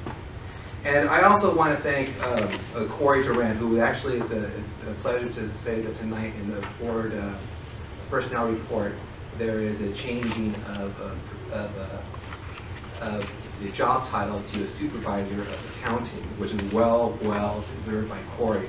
Corey has done an amazing job this year working with the Ed Services team, who actually also did an amazing job with this LCAP. We want to make sure that the students who generate these funds are we're actually spending the funds on those students. And this year, we can stand in the direction of that Dr. Mitchell asked us to do, to Brian and I. She tells us that we have other people do the work for us. Thank you, Corey. Every dollar that's spent in supplemental concentration is tagged, so that every action that we have that is in the LCAP to address the needs of our targeted students is represented by a tagging in our budget, so that it is tagged. And that's something that as undertaking that Corey knows the LCAP inside and out, because she knows every action and she knows every line item that's been tagged for it. When with supplemental concentration of funds also, they are tagged in a sense where they cannot be transferred. So that's what Corey does throughout the whole year too, is to making sure that the funds that are generated to address the needs of our students are not transferred inside and out. They only can be transferred within supplemental concentration funds. But thank you, Corey, for that work. Appreciate that. In this presentation, I'd like to highlight the budget calendar, the local control funding formula, the 17-18 revenue, the 18-19 revenue expenditures, and the multi-year projections. The budget is a living document, and the budget cycle is a process that is constantly in motion. As you can see, we're here to share the budget and LCAP for the next fiscal year. The next step will be to approve the budget for our next board meeting. The budget cycle has 2 fiscal years that are always crossing over. The audit process has just begun for the 17-18 school year, which will be finalized this fall after the unaudited actuals have been presented and approved by the board. In 2013, the governor established a new distribution system for K-12 public funding. The new distribution system is called the Local Control Funding Formula, or LCFF. The change came after 40 years of using the revenue limit calculations where student populations were not taken into consideration. LCFF was designated to target funds to students impacted with lower socioeconomic status, economic learning, English learning, and foster youth. Under LCFF, all students generate a base grant. Those students who are impacted receive a supplemental grant, which is equal to 20% of the base grant.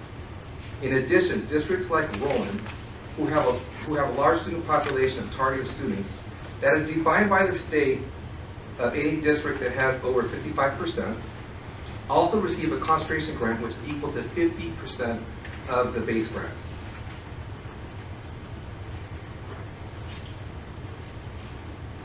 The original plan was to have this fully funded by 2021, and I'm happy to say at the governor's May revise that the governor will fully fund the LCFF in 18-19, 2 years ahead of schedule. In this portion of the presentation, I will share the 18-19 proposed budget by revenue expenditures for both unrestricted and restricted funds. Unrestricted revenue for the 18-19 is projected to be a little bit over $127.6 million. I want to note that this also includes a contribution to the restricted revenue. So as you can see, LCFF base is $109.8 million. The supplemental concentration is 27.1. Other state funds, which is the one-time funds, is 7.2 million, and we have another $1 million of local revenue, of revenue to work with. The unrestricted general fund expenditures are projected to be a touch over $127.4 million, with $112.1 million related to employee salaries and benefits. We project expenditures will be below our revenue with an ending balance growth of $107,000, leaving an ending balance of $30,952,181. Our ending balance is subject to change once the books are closed due to actual expenditures. That's what the fiscal department will be doing up until August 8th. Any changes will be reflected in the unaudited actuals that will present to the board in the fall. Our ending balance, as I shared, is a little close to $31 million. A majority of the ending balance has been assigned into different areas: instructional program support, STIRS and PERS increases, emergency disaster and safety, technology, equipment replacement, and declining enrollment. We continue to have declining enrollment in our district. Restricted funds are received for specific use and must be spent in that manner to be compliant with all applicable rules and regulations. We project $38.8 million in 18-19. Again, I would like to highlight that $18 million will come from our unrestricted general funds. Expenditures are projected to be $40.8 million, with the bulk of these funds, $27.1 million, for salaries and benefits. We are projecting to deficit spend in the restricted general fund by $1.9 million in 18-19, bringing down our ending balance. Along with the 18-19 budget, we also submit the multi-year projections budget for approval on June 14th. This is extremely important to look at a district's fiscal solvency. Here are the major assumptions used to develop the multi-year budget for the district. As you can see, decline enrollment has been factored into the revenue, as we anticipate about 300 students less per year. Our COLA is 3% in 18-19, 2.57% in 19-20, and 2.67% in 2021. This was projected at this time, and that is always a moving target based upon the economic of the state of those indicators that will change that. One positive note that I would like to share is with our enrollment. Our enrollment, our funding is based upon attendance, and with under the direction of the board and Dr. Mitchell's vision of extended learning opportunities for our students, even though the intent for our extended learning opportunities was not for revenue, it was for our students to have more access and given more opportunities to learn. The net effect has helped us to increase our attendance, also improve our attendance.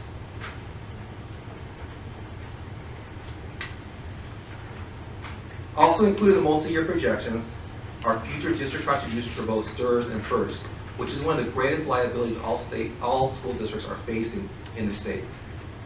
For the 18-19 year, the STIRS amount is 16.28%, an increase of 2% from the previous year. This will cost the district an additional $1.4 million over this year. For PERS, the rate increase from 13-14 to 2021 will be 13.48%, or a compounded increased cost of $2.5 million. I'd like to bring back the slide that I shared earlier. The STIRS and PERS increase has been identified by many as a deferred compensation increase. The percent increase is deferred into STIRS and PERS account as a mandated statute. But what I'd like to highlight with this is our funding is 100% as of next year. But the future obligation for STIRS and PERS will remain. And as you plan for a budget for fiscal solvency, you have to plan for those increases. So basically, our money came soon, but the bills are still going to be there that we anticipate to use the money now for the future obligations that we have. Our multi-year unrestricted projections will reflect a balanced budget for the next 3 years with a slight increase in the ending balance. The multi-year restricted funds are projected to decrease in each of the next 3 years. Before I address any questions, I am proud to share this budget tonight because it reflects and addresses the needs of our district, supporting our students and Valley team members in a responsible way with a balanced, unrestricted budget for the next 3 years. Under the board's direction and Dr. Mitchell's leadership, the district continues to maintain a strong and positive fiscal outlook. Thank you for that leadership. Questions? Anna? Thank you for a great report. I wanted to ask you about the declining enrollment and how does that affect the budget? Because I don't see a big difference. Oh, that's a great question. Let me go back to that right here on this revenue. If you look at the revenue here, it's 127 million for 18-19. This also includes about $5 million for one-time funds. About $344 is anticipated for per student. In 1920 and 2021, there is no one-time funds. So that's why there is a drop. But we're losing 300 students.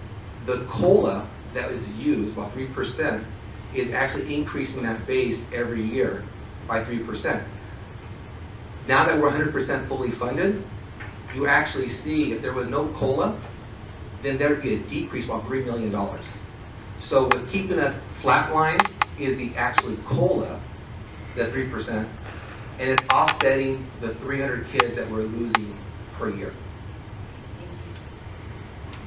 That's why it's very important, on the other piece of it, on the expenditures, to make sure that our staffing is aligned to our staffing, to make sure that we actually are not overstaffed, so that we can make sure that we meet our obligations. I have a question. As the board representative to CalCIS, when we were up there on Thursday, some of these districts are freaking out because there's a cliff coming with this STRS and PERS. How have we prepared for that? Well, with your leadership as a board and making sure that we have a balanced budget, making sure that we are fiscally prudent in everything that we do, we have to project that. So if you look at the multi-year projections, in our salaries and benefits, we project the increase in our STRS and PERS. So it's like backwards planning. We knew what it was going to be in 2021, so we started working backwards. Even though we presented to you a multi-year projection for 3 years, that's not going to pass for Dr. Mitchell. She wants to know what the bottom line is going to be at the end of the road. So we've actually had a multi-year projection over several years to plan for those expense increases, and so that we can make sure that we include them. Now, what the board has also done, to be very fiscally prudent, is to assign some money in the ending balance. So we've assigned $6 million in STRS and PERS, so that in the event that we were not able to make obligations, we have a soft landing to be able to use those ending balances to absorb any of those increases, so that we can make the proper adjustments and doesn't impact and affect our students in the classrooms. Again, as my cohorts here have said, thank you for the presentation and everything.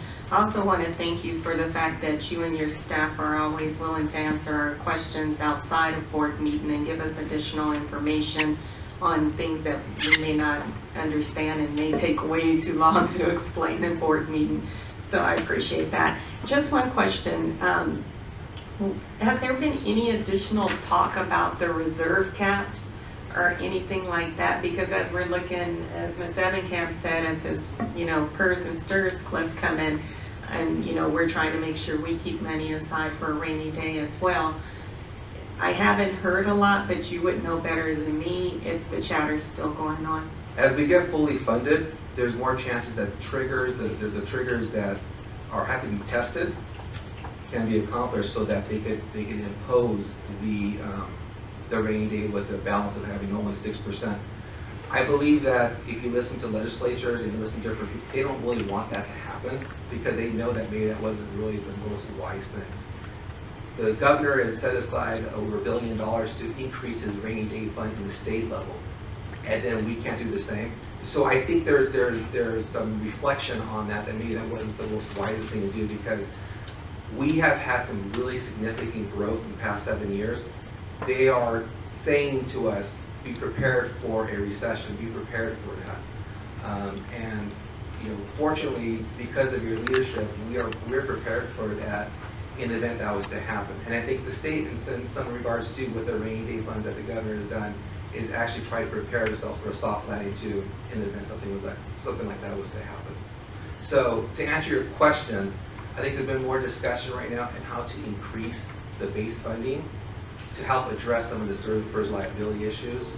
Because as Ms. Ebenkamp said, we were in a meeting in Sacramento last week, and there's a lot of concern because maybe some school districts possibly used the money up front and maybe did not plan for the 2021. And there's some concern there. I have one question. On the supplemental concentrated funds, if a school has over a certain percentage of students that are generating those funds then can be used for the entire population, even those students that don't meet that criteria? Well, we have approximately 75% district-wide of supplemental targeted students. Some schools will actually have a higher percent. What we have done, and then we started, I think, last year, the first year, we actually provide supplemental concentration funds to our sites, about $3.4 million that they have discretion to use as they like to use them at their school sites to meet the needs of their targeted students. So it's proportional. So if the school site has a larger percent of targeted students, they get a larger amount of money than the school that doesn't, so they can be able to use that way. As you have more money and you have more students, it's more campus, it's more school-wide. Now you're saying that that's being tagged so you can track that? Yes, we tag it at two different levels. We tag it at district expenses, and also we tag it at the school site expense, and we tag it with, the code it's a 666 code. Okay, I'm sorry. But it's a code to tag to make sure that it can't be transferred out, because we do have some discretion where you can transfer things around, and that's what Corey does, and anything that's going to be transferred like that, it has to go through my office too, so that I can approve it, and that would be generally a question like, how are we doing that? If you do it within the supplemental concentration funds for different activities supported, then that's something that can happen.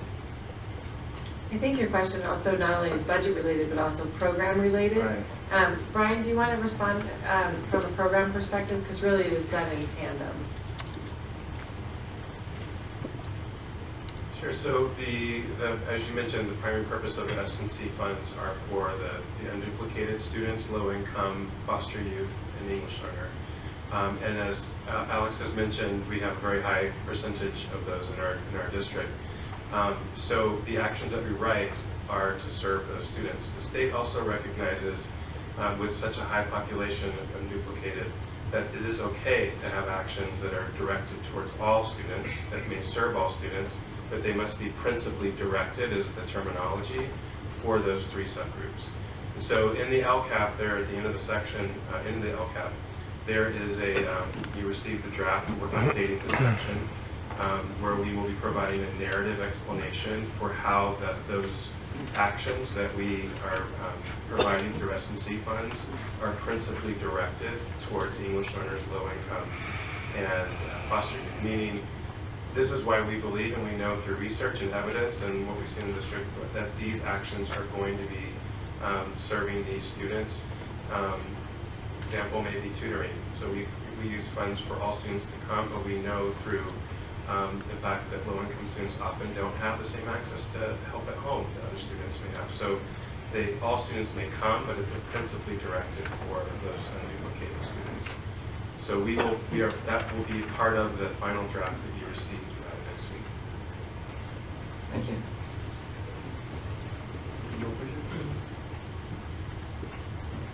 I have a question from page 12. The 67% of salary and benefits is the combination of certificate salary plus classified salary, and the employee benefits is in combination of classified and certificate. I'm not understanding it right. On page 12, The pie chart? This pie chart on the $27 million, 67%.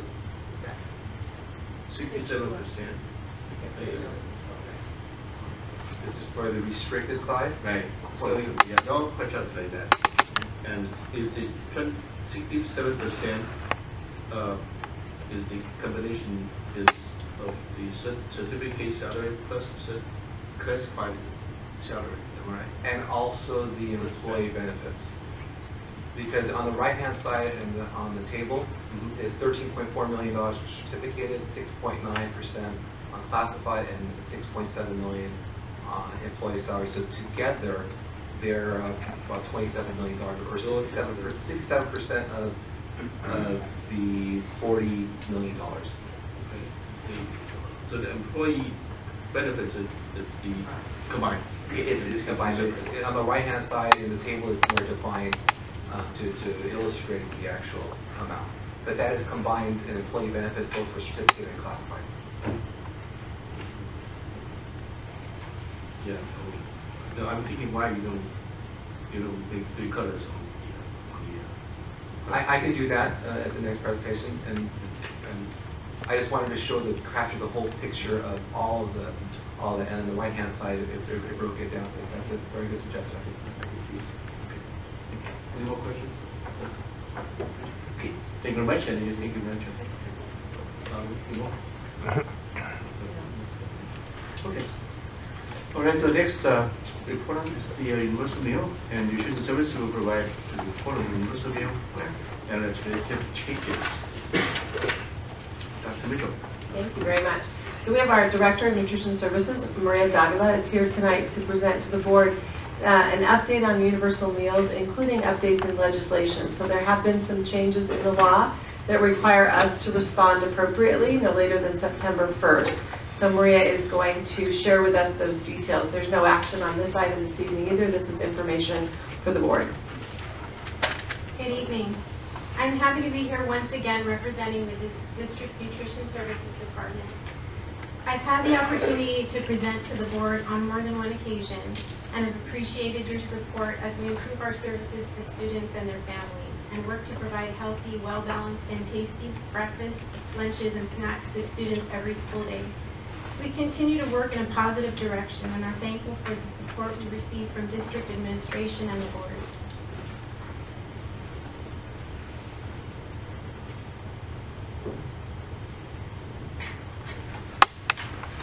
In this presentation, I'm going to provide some updates on the non-pricing or universal breakfast pilot, on new legislation that affects the district, and on provisions that are available to the district to fund universal meals for schools, community eligibility provision in particular, and how community eligibility affects district funding. The universal breakfast pilot began on January 23, 2017 at 4 schools. Hurley Elementary, Via Corta Elementary, Giano Intermediate, and Santana High. We wanted to see whether a no-cost breakfast increased participation. Immediately at the start of the pilot, breakfast participation increased, likely due to program marketing. When we compared the average daily participation at breakfast for the pilot schools to participation prior to the start of the pilot, we found that the current average daily participation is higher overall than the participation prior to the start of the pilot. We found that the participation at Hurley dropped slightly, which could be associated with the participation at both Via Corta and Santana has increased because of the implementation of Second Chance Breakfast. Second Chance Breakfast offers students a breakfast break in the morning after the start of classes, often during morning recess or break. Santana, Giano, and Via Corta still currently serve Second Chance Breakfast. We've had positive feedback from school site staff regarding the pilot, who have observed that there's been a decrease in the number of students experiencing illness due to hunger mid-morning because breakfast was skipped.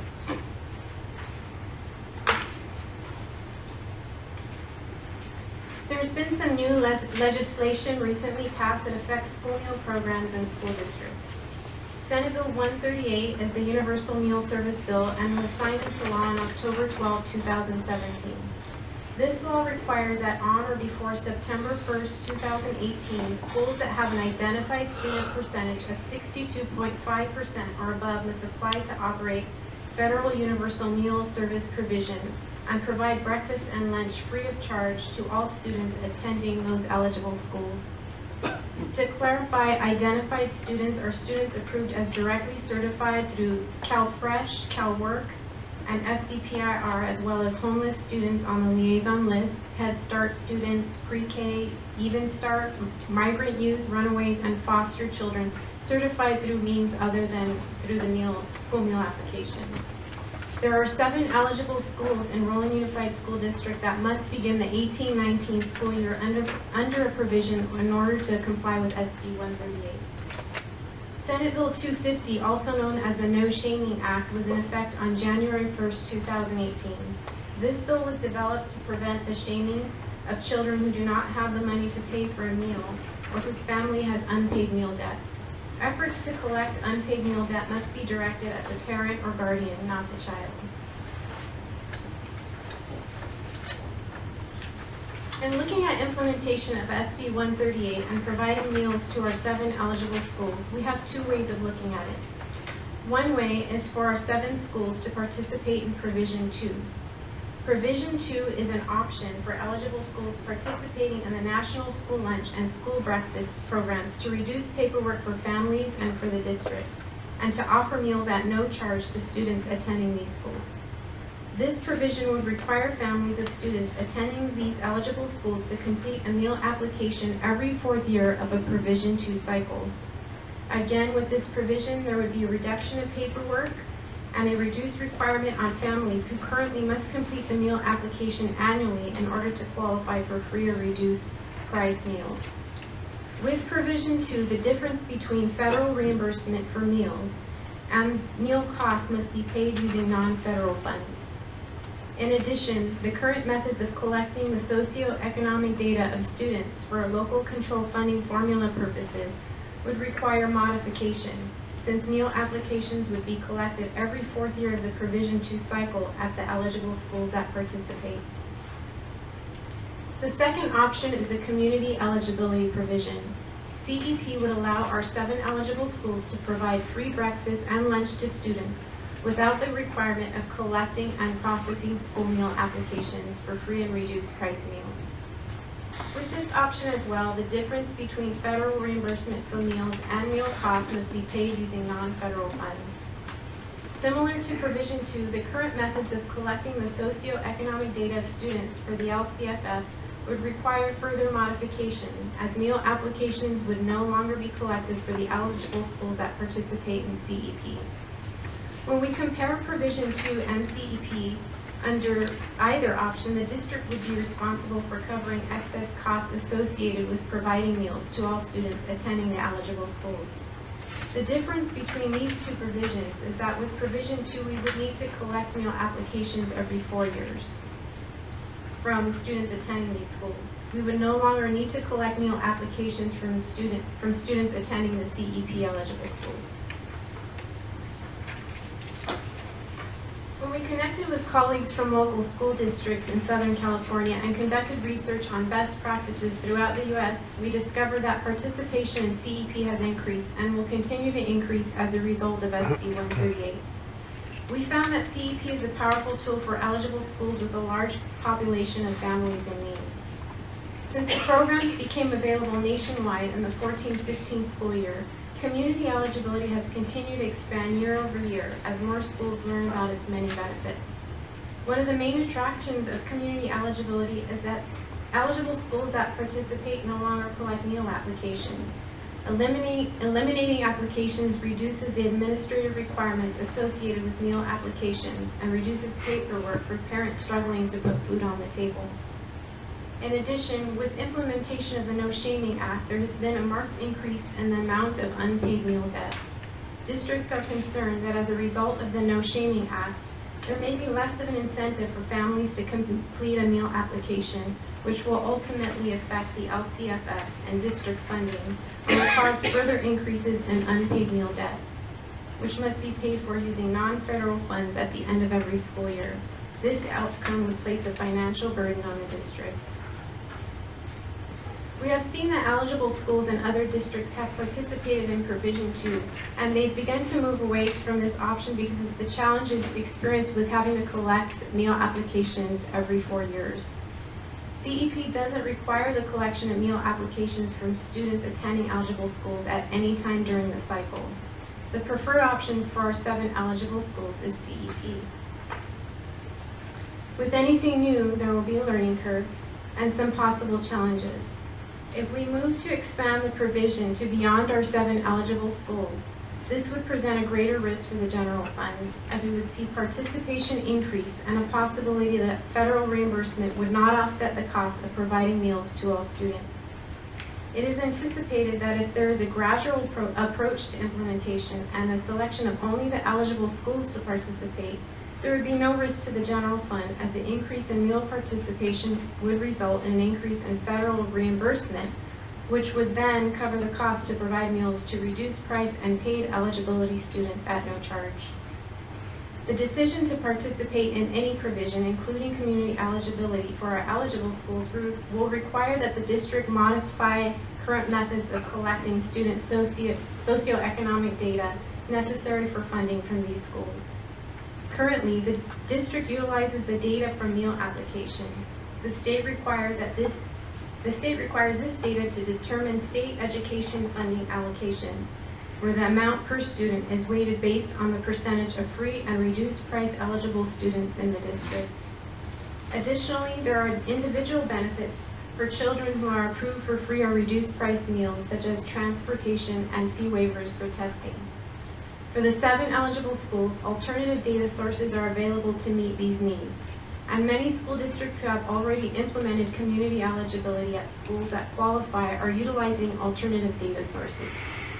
While meal applications would no longer be completed for the provision eligible schools, and the district would no longer use school meal application data from students attending these 7 schools to allocate funds, this should not discourage CEP participation. It is important to note that in the absence of a fine-tuned alternate income form to take the place of the meal applications at the 7 schools, there would be a significant impact to the district budget. Therefore, the creation of an alternate income form is essential to maintain our district budget in order to remain fiscally responsible. We have established that there are 7 eligible schools that we are required to proceed with applying for CEP in order to meet legal requirements of SB 138. However, we are looking into additional options to increase the number of schools that participate up to 13 schools. Districts can group schools to include more sites that would not qualify on their own.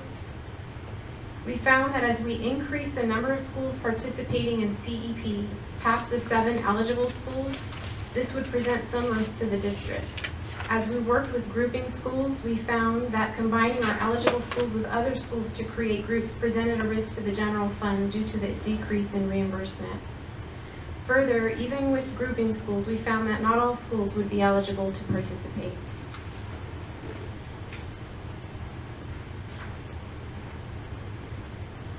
With our final groupings, we have determined 2 options that would result in little to no impact to the district. The conservative approach would be to implement CEP at only our 7 eligible schools in order to keep the district compliant with SB 138. This option would not present a financial risk to the general fund. This approach would allow us to work through the first year of CEP with plans to regroup schools and a goal of including additional schools for the following school year. The second option would be to implement CEP at up to 13 schools that are at or near 62.5% of identified students, with the risk of impacting general funds. Again, with CEP, we are not only looking at the risk to the general fund due to decreased federal reimbursement, but also at the changes that CEP would bring to the LCFF district funding process. We would really need to focus on and ensure the success of alternate socioeconomic data collection methods for the schools that are eligible to participate in CEP. Here are our next steps. We will prepare for the promotion of the CEP at the 7 eligible schools. Promotion of community eligibility would ensure that all students attending these schools are aware that they are eligible to receive breakfast and lunch at every school day at no charge, and would in turn support an increase in meal participation and also federal reimbursement. We must also develop alternate methods of socioeconomic data collection for eligible schools by establishing a work group of staff from the school nutrition program and other relevant offices within the district to bring together staff from programs that could be affected by community eligibility. This internal working group would build open communication between programs and would be especially useful during the first year of implementation of community eligibility, but can continue beyond that to address questions that arise. The first project of the work group would be to develop the alternate income form for the eligible schools and a means of processing this data from the forms collected. We will prepare to implement CEP for the 18-19 school year at a minimum of 7 schools, that qualify in order to keep the district in compliance with SB. Recommendation for the June 14th board agenda regarding expansion of CEP for up to 13 schools. We will continue to network with districts already operating CEP as well as with School Services of California to provide support and guidance on the universal meals process. Community eligibility would enable our eligible schools to offer meals to all students at no charge and is a successful approach to ensuring children access to healthy school meals. That concludes this presentation. What questions do you have? Questions? The two options, the one that said that with some risk to the general fund, how much risk are we talking about?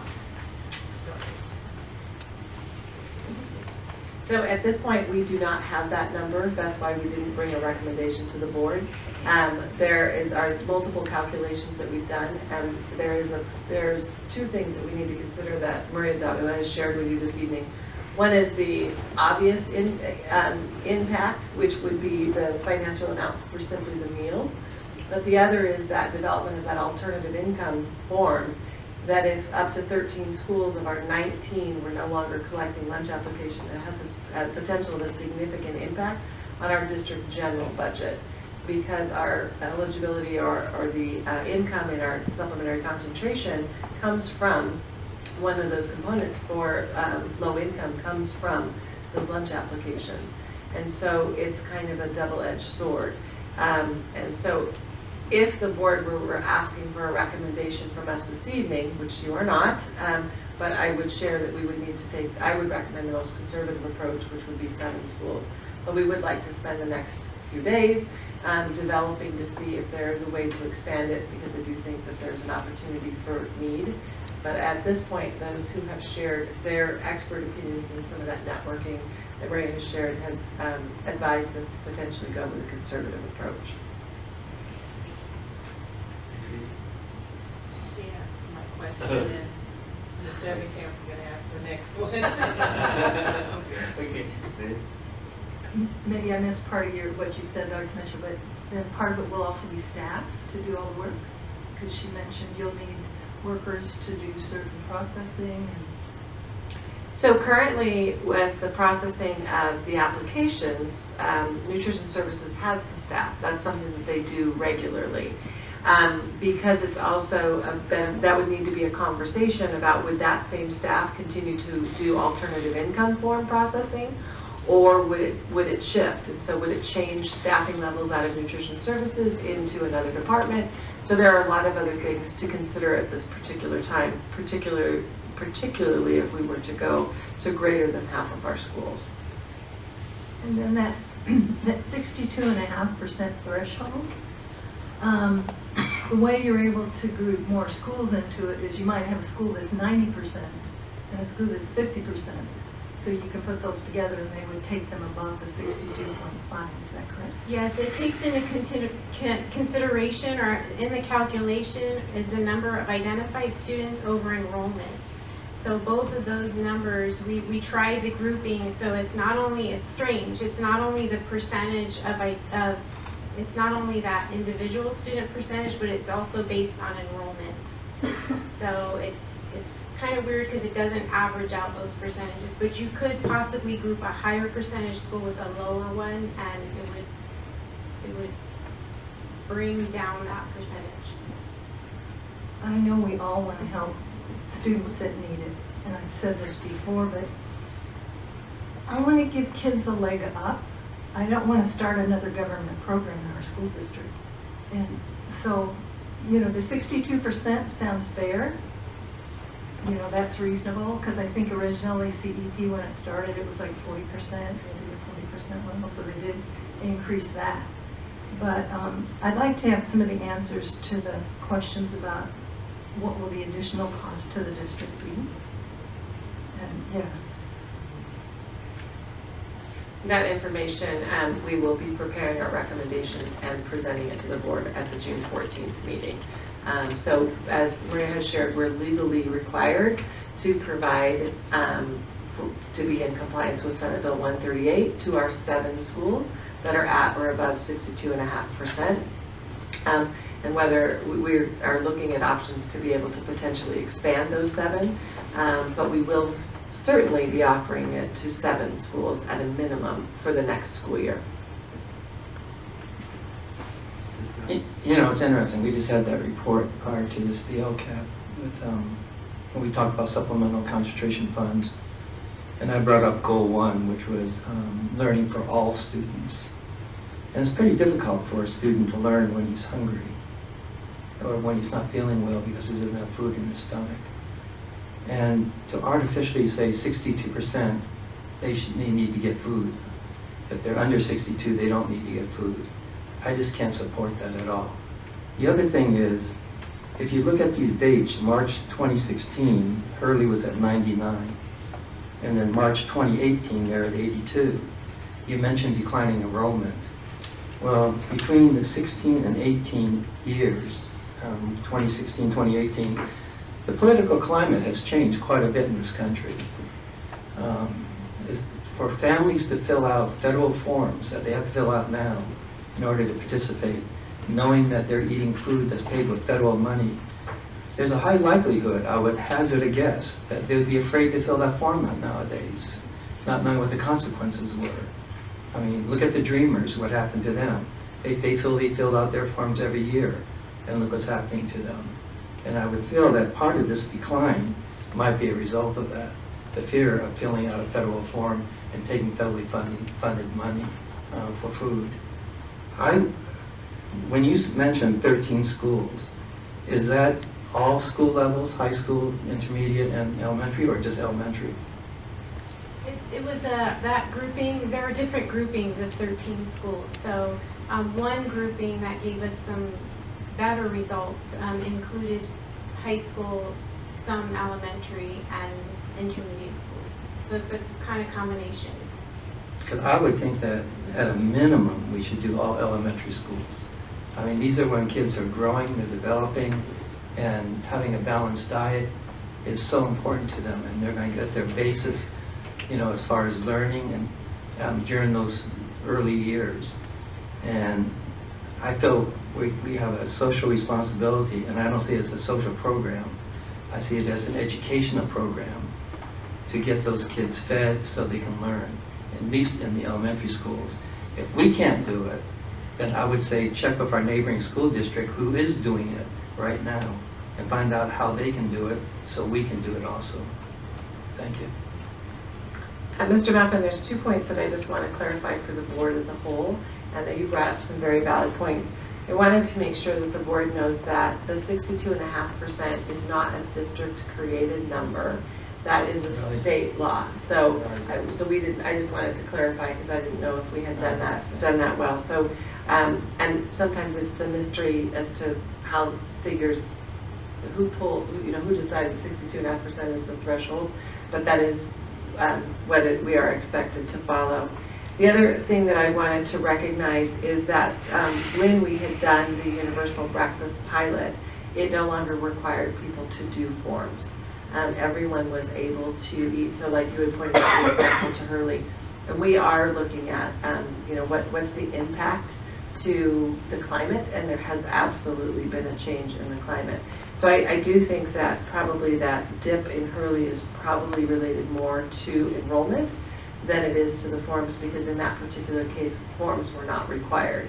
But the universal breakfast option, you'll see, the second chance breakfast, you see an increase across all 3 of those schools, which students are on campus and present already. School has started, and it happens during the nutrition break rather than having to come before the bell rings for school. Right. And so you see a higher level of success. So when we're looking at the implementation of compliance with SB 38 and whether we choose to expand that or not beyond the legal requirement, as it was already mentioned, we do anticipate we will see a significant increase in utilization of the meal program for those who would or would not benefit, would or would not be eligible if it were an application process. So that also goes back to Ms. Friedman's question around what would the impact to the budget be. We're trying to estimate some of that because we don't know what the utilization would be. About a year ago, maybe a little bit longer, we had a presentation on the number of unpaid meals that were existing in the district. And there was a very detailed plan you presented where you're going to make phone calls, you're going to send out letters, there's going to be an alternate lunch provided. That's all associated with an additional cost because you have to collect that money. If we have universal, then you don't have to have that process. The money that we're spending to implement that bill collecting is basically what it is. Is that offsetting some of the free meals that we would be giving out? Because that would be a savings you would have. You would no longer have to do that bill collecting. So we did take that into consideration when I proposed the different groupings to the district, so we are looking at that. But the bill collection, it wouldn't offset, the money that we would lose in federal reimbursement would not offset those costs of mailing letters.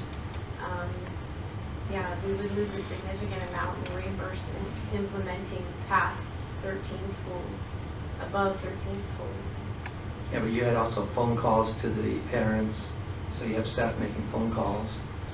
And then you have the alternate lunch that those children get, because they don't get a regular lunch, they get a cold cheese sandwich or whatever. So we no longer provide an alternate meal. All students receive the same meal. Regardless of their ability to pay? Yes, Okay.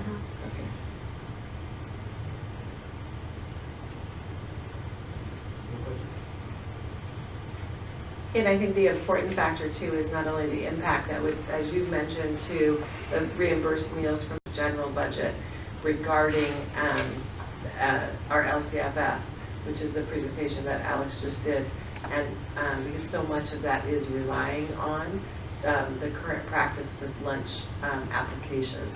And so we would need to develop that alternative income form will be vitally important.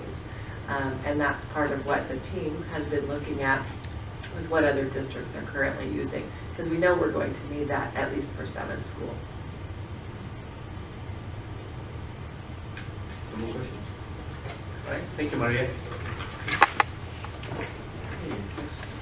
Any comments, Vic?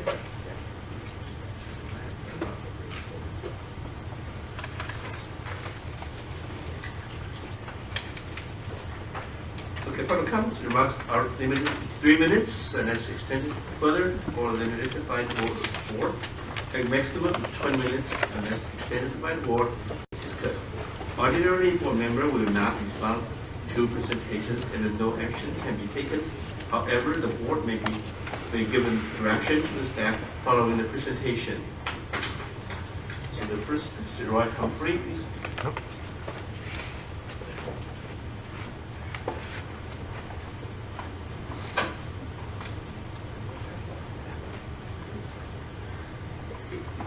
Thank you for all the good things you do, and as I noted this afternoon on the proposed budget cover sheets, had the board vision, and stated words to the effect that the district promotes, expects, and accepts nothing short of excellence. We have a collective commitment to be the best district in California, which is in itself is a delusional statement. And next thing we're going to hear Mr. Malcolm say that this is a 21st century district. The best districts, transparency is not a buzzword, but a core value. In the best districts, video recording is a standard for the public meetings and published in a timely manner or put on YouTube for all to be able to participate and enjoy. The best districts are able to move forward because they have been honest about their past. And the best districts provide microphones or recording, make them available for the Bond Oversight Committee to use. The best districts do not have to resolve a threatened Oswalt lawsuit by giving up $50 million, which is 1/3 of the total bond issue, and a rumored non-disclosure clause, the latter of which I find very Trump-esque. The movie Walkout at the Roosevelt School, LA, noted toilets were locked during the lunch hour. Roland Unified Oswalt don't have to be concerned about that. There are no toilets to lock. I discussed the Oswalt caper with one of my teacher sister-in-law persons from the state of Washington. When I noted no toilets, her first words was, "That's ghetto." It will take some time, but the Oswalt story will come out and heads should fall. As ex-Bond Oversight Committee Chairman Harry Peterson said in his parting speech, it will take a grand jury and a forensic audit to drain the swamp and clear the ghetto out of Roland Unified. Thank you.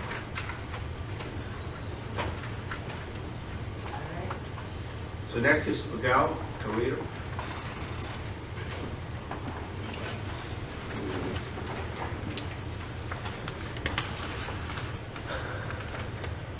Hello everyone, I'm here representing the Noble Regiment. I'd like to say that I hope that this trip gets approved. I'm graduating this year, and I gotta say a lot of beautiful things have happened with my life here at the Noble Regiment. I've experienced unbelievable things. One of the biggest experiences would probably be the Macy's Thanksgiving Day Parade. It was an unbelievable experience for me, marching down with my big tuba down the street. Everything that we do, the board, the Noble Regiment boosters, and Mr. Pollock, they're always on the same page. I know that they want the best things for my peers, and you know, I just love the way they work and with everyone and what they do. They're very passionate. They just want to see us succeed and perform on and off the field, and as for people of this society as well. Mr. Pollock has instilled a lot of things in us, you know, from being on time to turning in things on time and doing things like that. So if this gets approved and whatnot, you know, all those things we don't have to worry about, because he does all those things and he shows us what we need to do, and he's very precise with all those things, and that won't be like a big problem or anything, and it'll be like a big plus, not just for our school, but our school district as well. So I guess, I know I'm on a time frame, so I was like thinking about what I'm going to say because I don't know about this. So, but I'd like to thank everyone for like being here tonight and everything. And my experience would have never been the same if I would have never been in this marching band program. So that concludes it. Thank you very much. Jose Mendoza.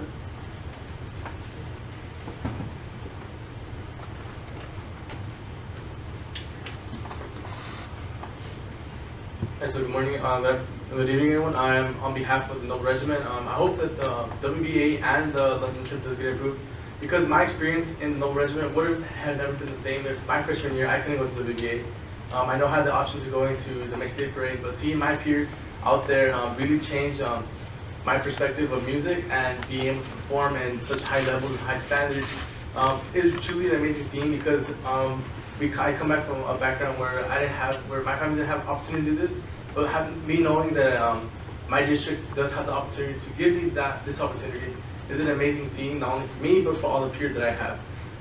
This is an amazing thing if this does get approved, because not only does everyone that's in the Noble Regiment get to go to either London or to the WBA, but also we get to be if we go to London on a global stance, but if we go to the WBA, we also be in a national stance, because the WBA is a national thing that it's instilled in the music program. And if we do get into the WBA, it will be not only an amazing thing for me, but also an amazing thing for everyone that's joining in the regiment, freshmen going on to sophomores and the current juniors, because the WBA is an amazing program that we get to go to, and it's an amazing feeling being on that field and performing. Not only what we have been doing for the past summer or for the practice we have, but it's an amazing feeling just to be in that position and performing. And Mr. Pollock has prepared us tremendously, not only in being diligent in our work, but also being very passionate in the way that we present and the way that we perform on and off the field. Mr. Pollock has instilled a lot in us, a lot of discipline, and a lot of passionate, because I am extremely passionate in the ability of my music ability, but also performing. If I wasn't passionate, I wouldn't even be here talking right now. I'm extremely passionate on us going to, and I hope that we both go to WBA and to London. That concludes my position. Thank you. Thank you. Brenda Amago.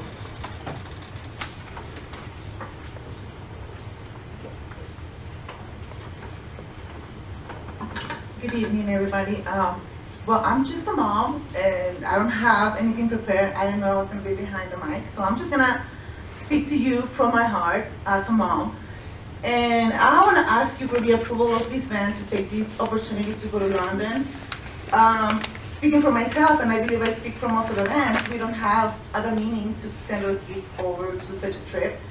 Not only that, but even if they in the future have the opportunity to go and take a trip like this, it will never ever ever be the same as taking it now. Because right now they're going to be going, oh my God, I'm so nervous. They're going to be going with their fellow musicians, with the kids that they've been playing with for 4 or even 6 years.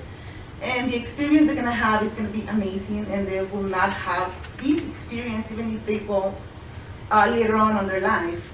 Not only that, but to our high school and to our district and to our town, it's going to bring prestige, it's going to bring the light on a positive way, and I think that's something that we all are going to benefit from.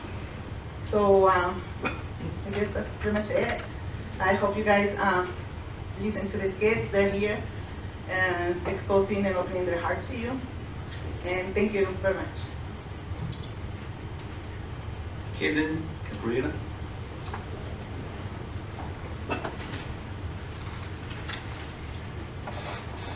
Hi, to start off first, I'd like to extend my gratitude to the board and Dr. Julie Mitchell for allowing us and my fellow peers to speak today. And I'm here to provide a different student's perspective because my peers that have spoken, like Nigel and Jose, are all upperclassmen, but I am just a freshman. But I'd like to just say, like, the regiment has completed a lot of different kind of events, like twice to the Macy's Days Parade. And it's all been due to your guys' support that we've been able to accomplish this, because without your guys' approval, we wouldn't be able to do any of it. And we recognize that London is a very big opportunity for us, because we all get really excited, like I'm really excited right now, like just talking about it. And that this is something that doesn't come all the time, and that, like our parents say, this is an opportunity that we need to seize now, because we never know when it will come again. We also recognize that this trip will promote musical education and striving for excellence among students, because this is not something just like, oh, just going around the corner to go, you know, perform. This is like across the ocean, putting us on a global stance and having everyone see the dedication and the passion that our students have for this program. And Mr. Pollack always says that we have to strive for excellence, and that is the kind of thing that we want to promote through this trip. And I just want to say that we have the drive and passion to make it happen, and all we need is your support. So thank you. That concludes my Noemi, Cabrina.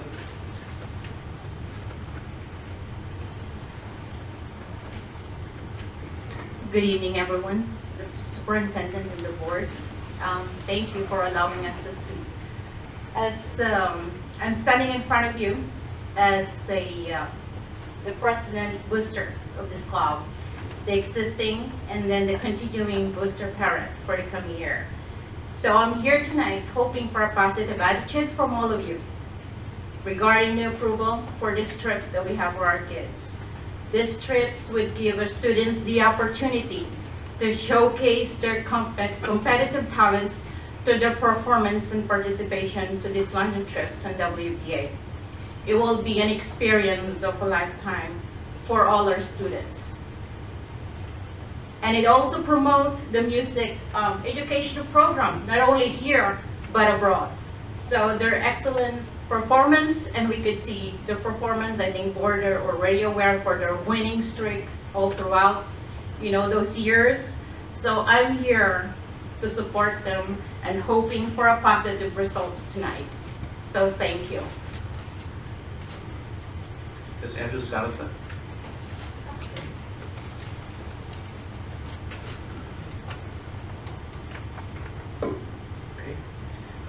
Good evening to the members of the board, and I am here for the approval for Nogales Noble Regiment, for the approval to go on the WBA championships and the London marching, New Year's marching parade.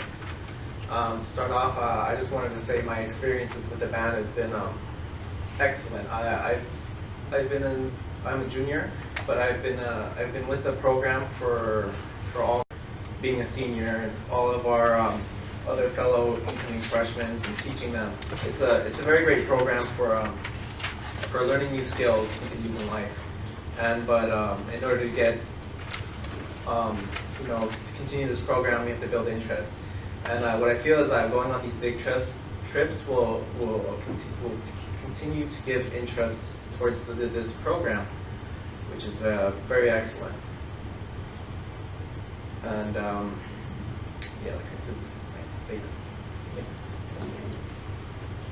Ms. Shane Lohman.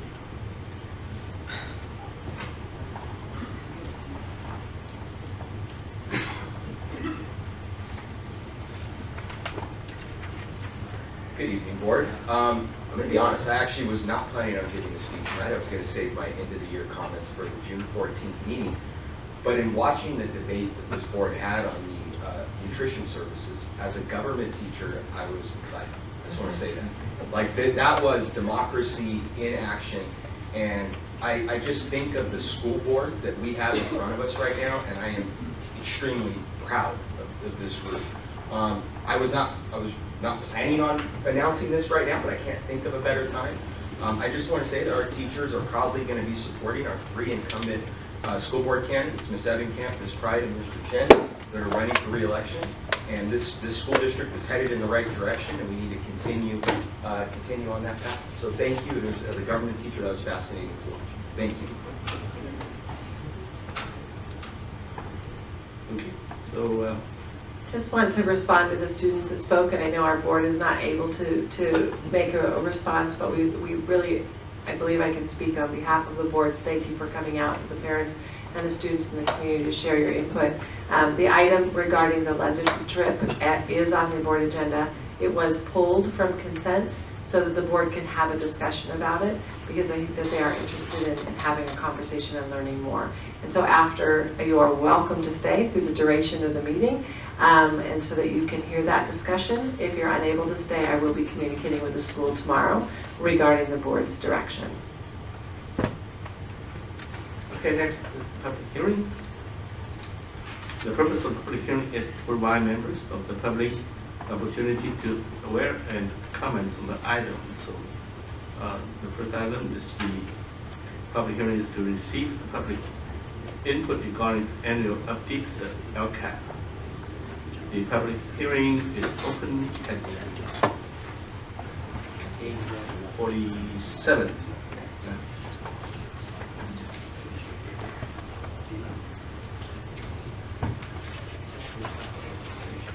Did I have to fill out a card, or I just?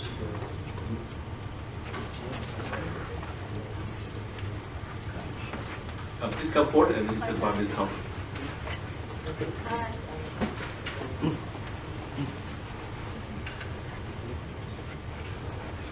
Okay, folks, under the LCAP. This topic and On the LCAP presentation, I would say it was really great. And I saw when it first started and what it has evolved into, and it's really great. And the budget situation put up, Mr.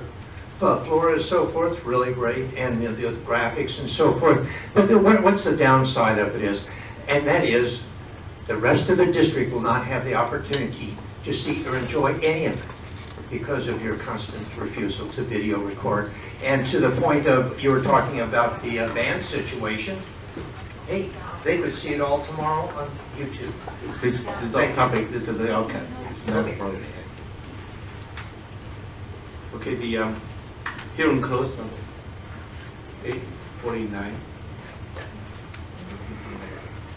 The next public hearing is received public input regarding the proposed 2018-19 Northern Unified School District fiscal year budget. The budget hearing, public hearing open at 8:50.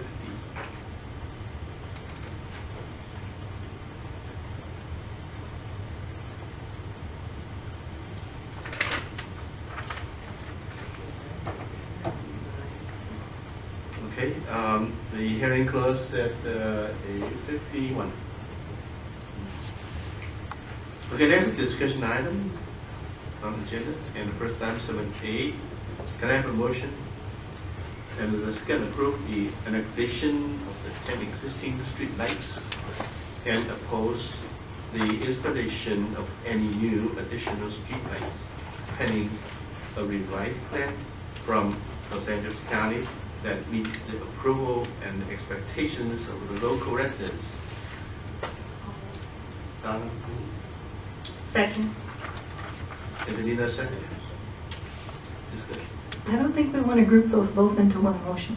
I think they need to be two separate, because you shouldn't have a negative motion, and if the second one truly is negative, we should vote that we're going to do the lights, and then we should have a discussion over the second part of it to see if we want to move with that. So that is the way that staff has put this item on the agenda, so your suggestion is heard. However, it is on the agenda in that way, so if we wanted to do that, we would need to amend the motion and to retract the original motion and make a new motion. This particular item is one that has caused some thinking, because the county has submitted a ballot to the district, and the ballot is double-barreled, as we say, because it's asking us to approve the annexation of 10 existing lights, which would have a fiscal impact to the district of $15 a year in total, and the approval of 7 new lights. When we held the public meeting with the county, and we've been engaged in countless conversations with the county regarding this, our community was very outspoken that they did not want new lights. We also were opposed to, as a district, one of those light locations, because it was almost directly at the intersection of Killian and Otterbein. And so there was, we had objection to where it was intended to be placed, particularly waiting for the new construction to have been completed and so forth. The community residents were opposed to new light poles and wiring, more so than they were opposed to new illumination of the streets, lighting.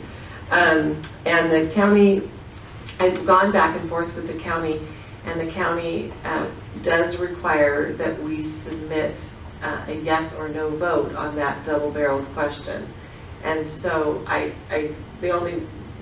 we can certainly separate it, and if the board would like to approve the 10 lights for annexation, separate from a discussion around the 7 new lights, I think your point is well taken, and that would then provide direction for me in terms of submission. I have prepared the county that my recommendation as the ballot is presented would be a no vote, because the community has clearly been in opposition to the new lighting, no change to existing lighting. The opposition is not to putting more lights up on the other side of the street, which the county is looking into, right? We don't know that until they present us a plan, so I think it would be premature to say that our community approves it. What the community discussed at the meeting, as you were present at, was they had an interest in using existing poles. Those are wooden power poles, and so the likelihood or probability that those could be used, I have no idea. And that would no longer involve us, that would actually involve the church. The reason it involves the school district is our property is closest to where those lights currently are or would be placed. Therefore, we are the majority vote because of the land that we own closest to the lights. If they were to move across the street, it would require them to develop a relationship and communication with the church. It would no longer involve the district. Now, if we follow staff recommendation and vote no, that means they will take out the existing lights that are on the west side of Valencia?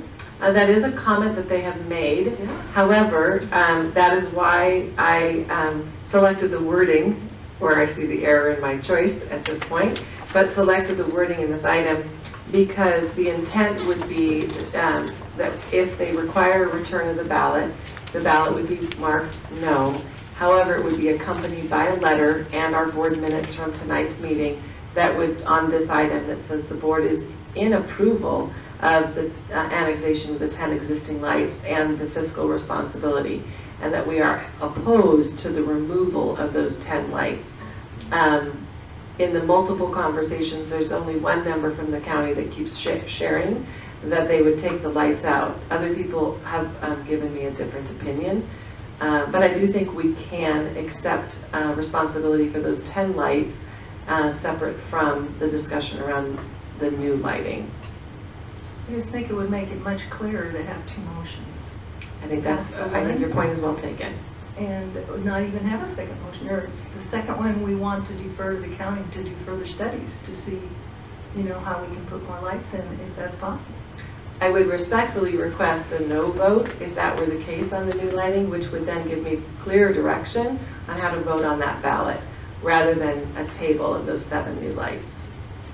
And all of the information would be incorporated in not only this agenda item being provided to Janice Hahn and to LA County Public Works, but also then to be accompanied by a letter from me. So if it is the board's pleasure to separate these 2 items, as Ms. Ebenkamp has recommended, it would require that the current motion and second has been made be retracted and a new motion be made. Did you say the county wanted it this way? The county has provided us with a ballot, and the ballot has both items, and they're asking us to vote yes or no for both items together. They're not allowing us to separate the items. Because there's not allowing us to separate the items, and there's been significant community opposition, my recommendation would be a no vote. However, then the threat to a no vote is, as Ms. Ebenkamp has shared, a threat to a no vote is that the county has said they're going to pull the lights out. Look, I find that hard to believe, particularly if we share. We are in favor of that. We're not in favor, let me clarify, we are not in favor of them pulling the lights out. We are in favor of the annexation and would accept that $15 fee, and the community had no opposition to it. So we would, through our action and discussion, both in writing and has been done multiple times, both in email and on the phone, separate the 2. But they have not, they have their board, right, that they respond to, and that's the way the ballot was created, was them together.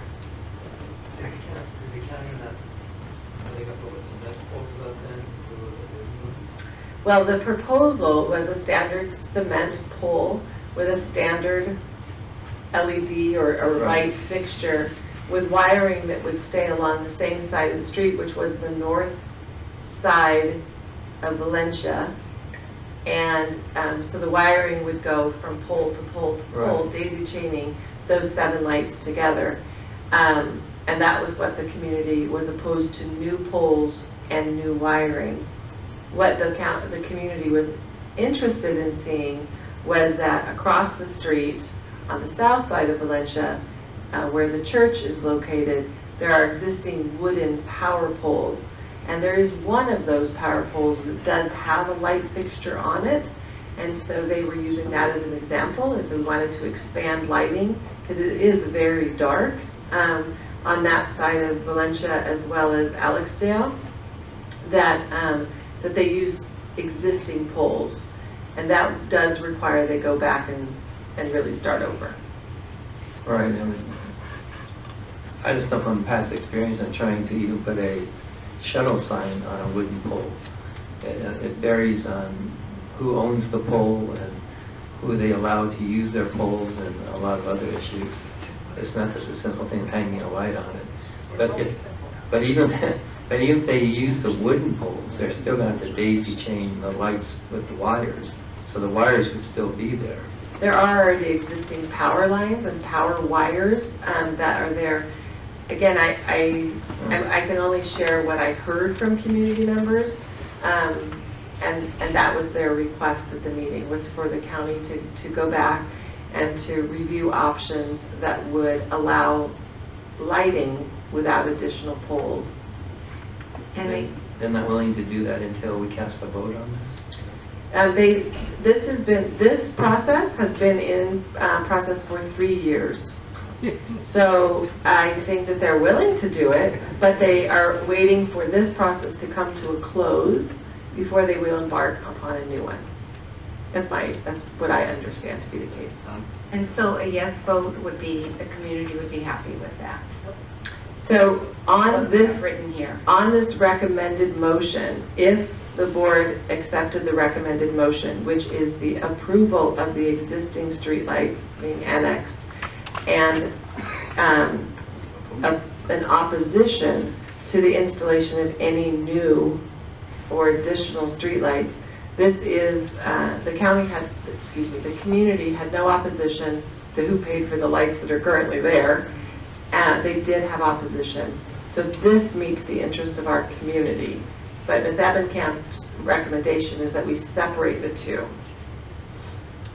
I feel that we should vote no on this way. But it's up to the board. Yeah, I need to hear, so you thinking about this five for what? Angelina, you? I agree with Ms. Ebenkamp.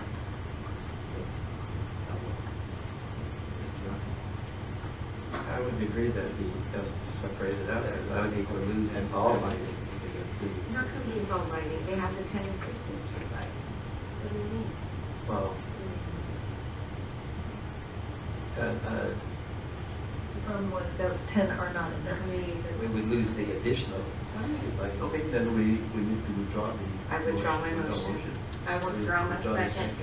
And then we restate, it's going to just accept the two items here. Okay, so I need a motion and the second to approve the annexation of the 10 existing streetlights. That's it. I so move. Second. Who was first? Yeah, and then, and Angelina second. Mm-hmm. Discussion. All in favor, say aye. Aye. Opposed? Motion carries.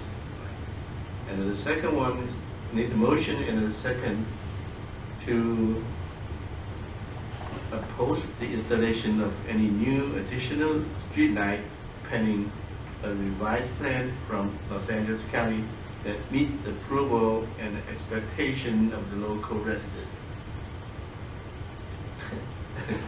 Which is no. I need a motion. Say it again. I need a motion and a second that oppose the installation of any new additional streetlight pending a revised plan from Los Angeles County that meets the approval and expectation of the local resident. So, and I think before a motion is made, I would say that a motion to oppose the installation of any new additional streetlights pending a revised plan from LA County, period, because it may be something that we approve. So here I see another opportunity for growth in the way that this is written. And so I would recommend to the board that we not include our motion to say meets the approval or expectation of local residents, because it's probable that not all residents will agree, and it will become a responsibility of the board to make that determination based on what they feel is best for the property that we own. So I would propose, if we wanted to do a second motion, that motion would be to oppose the installation of any new additional streetlights pending a revised plan from LA County. See what? I I'll do would. that. Very good. The request to repeat the motion was that a motion to oppose the installation of any new additional streetlights pending a revised plan from LA County. Okay. So, okay, I need a motion and a second to oppose the installation of any new additional street light and pending a revised plan from Los Angeles County. I so move. Any? I'll second. Second. Discussion. All in favor, say aye. Aye. Motion carries. Okay, next item. I need the motion and the second to approve the partnership agreement between Roland Unified School District and Mount SAC to provide dual enrollment courses to high school students for the term of July 1st, 2018 and to June 30th, 2019. Oh, sorry, I moved. I'm so excited. Okay, I need Alan move. I'll second. Mr. Malcolm second. Discussion. Discussion. Dueling, can I say? Jacob. The dual immersion program for college credit at Mount SAC pays for all the entire tuition, books, and materials. This is very exciting, and Roland High School will be having American Sign Language. What?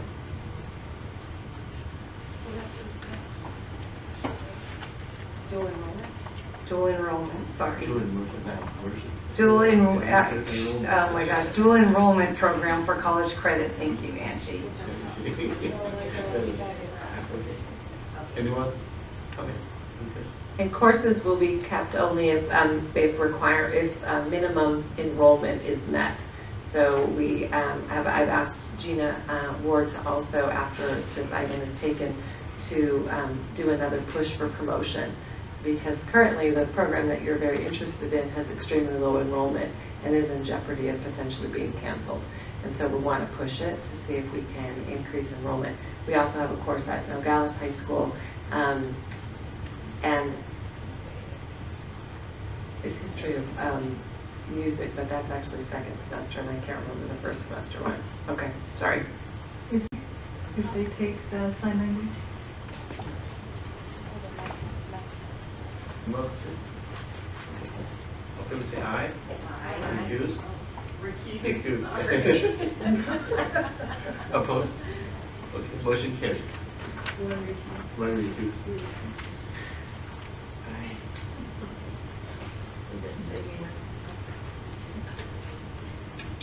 The textbook adoption. Okay, any questions about the textbook adoption photo media 3? It's not like voting item. It is. First we vote. Just discussion item. Any item? Yes. Any motion? Is that discussion item? This is an action item. Oh, this action. This is. All right. All right, because this one we need to vote. Okay, 7C. Okay, I need a motion and a second to approve the photo media 3 course. I make a motion. I'll second. And Donna. Okay, we say aye. Well, discussion. Discussion. Yeah, I'll say something real quickly. Me too. It was an interesting discussion when I went and reviewed this book. The teacher has been teaching it for many, many, many years, and I guess he's retiring now, so he won't see the benefits of having this book. But this is a book that's been around for, I think, 40 versions or 40 editions. And so I was a little concerned when I was looking, because with digital photography and everything, things change every year. And I was thinking, well, these books will last maybe, by the time we get the books, they will be out of date already. But after about a 30-minute instructional lecture, I learned a lot about photography. And these books actually teach the art of photography. And that includes everything from composition, lighting, and just the whole art of taking a good picture, regardless of whether you use digital, film, or anything. And so the way this author presents this book, it'll be one that'll be around for a long time again. Just like our last one's been around for about 10 years. Things don't change that much in that aspect of photography. And so I think in his selecting a new book, he made a wise decision in selecting this book. Jerry Crum and Stephanie Rodriguez explained several things about this book. It is the 12th edition, and when Mr. Crum started working at Roland, he used the 4th edition, which didn't have any digital. It is updated artistically with newer photos, which are more modern, which students expect today. All photography is 85% digital and 15% film. One of the requirements to get college credit is you have to use the darkroom. Mount SAC requires that students have chemical-based photography. Our students have a darkroom at Roland High School and Nogales High School, but other schools have to use Mount SAC's since they don't have one. Mr. Crum said that this book expands creativity and trains students how to be an artist and photographer. What great teachers having this compassion to teach photography. Lucky students, and Mr. Crum is retiring this year. I wish him a very happy retirement.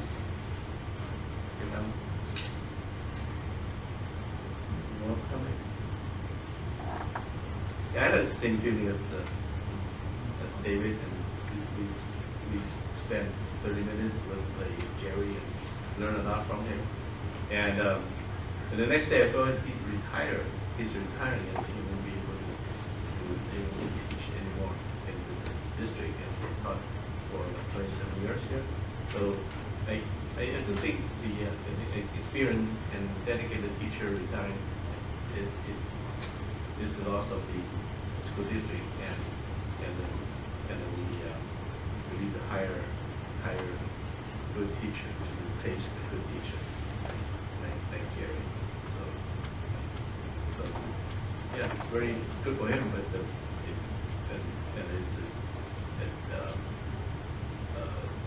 loss of our district, and the course is a very good course, and I learned a lot from it. May I share something? Yeah. I would like to take the liberty to share an item for the vote that we just did receive information from Jerry Crum regarding the articulation courses for his photography students and working with Mount SAC. So he has shared in this communication that, like I said, just had come in, that he just had his photo students' portfolios evaluated by the Mount SAC faculty and had a 100% approval rating. He's never had a portfolio rejected during the articulation process. And this year he had 18 Roland photo students articulate with college, meaning that those students will earn college credit. I'm certain that this new textbook will only be able to benefit our kids even more. That was my ad. He didn't write that. I said that. The rest of it he said. Okay. Any more? All in favor say aye. Aye. Motion carried. Okay, that is the next item is the discussion item, and first reading and review of the board policy 5145.13, response to immigration enforcement. Any comments?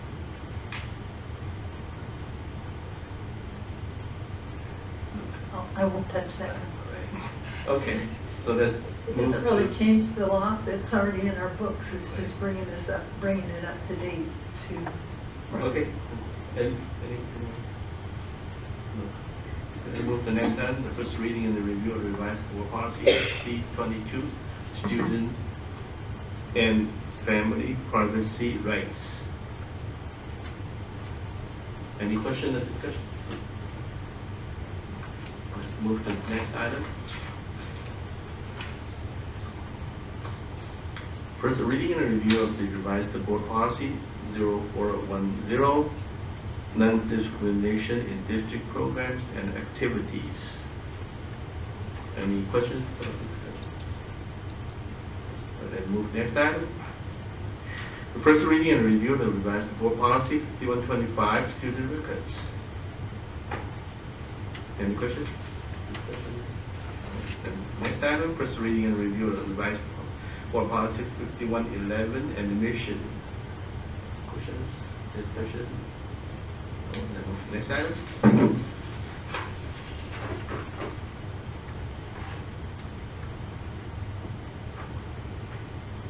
Okay, I need a motion and the second will adopt the resolution delegating authority to the superintendent of schools to process the routine budget revision, adjustment, and transfers for fiscal year 2018 and 2019.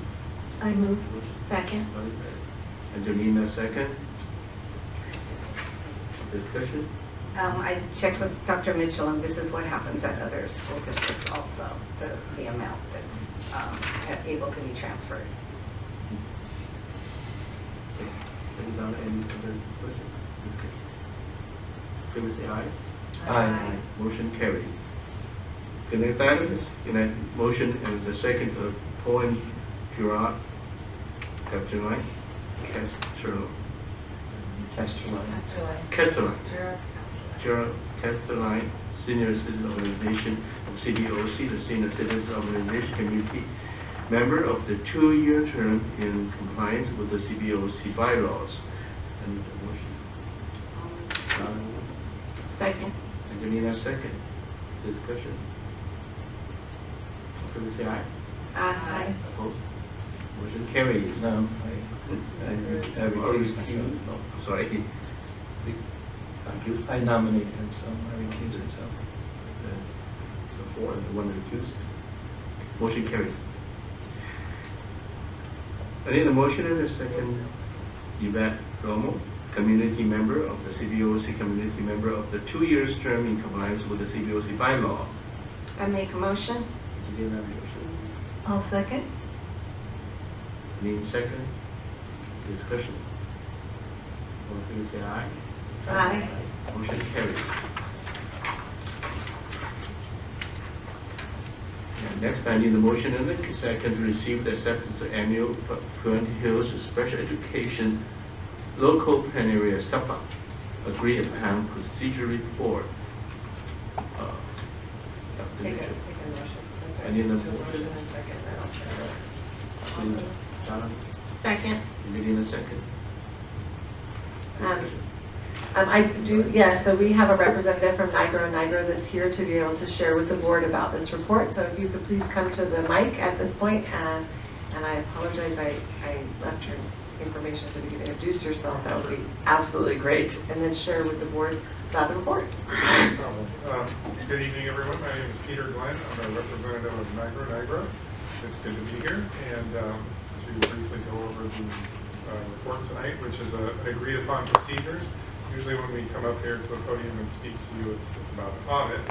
So it's a little bit different focus. This one's a little more flexible in the steps that are performed. And also it's a little more focused on this program here. Whereas an audit is opinion that's given by the auditor. So same thing, you have independence with an auditor being involved, but difference is what are they looking for and what's kind of the goal. So with an agreed upon procedures, you have a set of procedures and then you have an outcome. And that's what we have for you tonight in this report. If you hopefully have one on hand in some form. On page 1, there's a little write-up there. It talks about what we have done. That there was a set of procedures that were agreed upon between the SELPA, the district, and this is what we were following. And that the procedures involved a set of testing where revenues were tested, expenditures were tested, where the funding went, how it flowed through from the SELPA to the that were noted as a result of applying any of those procedures. And again, a little statement there about that this is not an audit, and because an audit is a much more regimented, inflexible process that involves internal controls, sometimes compliance matters, governmental auditing standards. And so while our standards here did follow certain standards from the AICPA, they don't follow all of the standards that the general audit would find. So as you look through the report, there's a page that talks about, in a Excel format. So if you're a numbers person, you'll like this. It's got all of the different revenues, whether they're from a federal source, a state source, or a local source, and which district received those funds, and also what was held by the administrative unit, and where those costs went. And then the final page of the report really talks about the organization, how things were accounted for in a separate paragraph there, that it's modified accrual basis accounting, and then some of the different revenue allocations that are followed for the different types of funds. So that is it in summary. And if there are any questions now, I'll do my best to answer.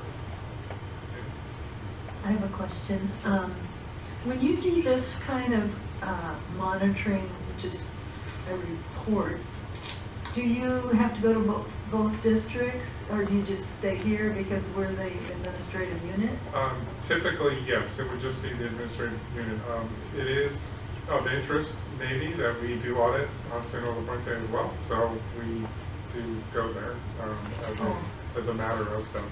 They're our client as well. So we actually, with this audit, I don't know if It's really not an audit.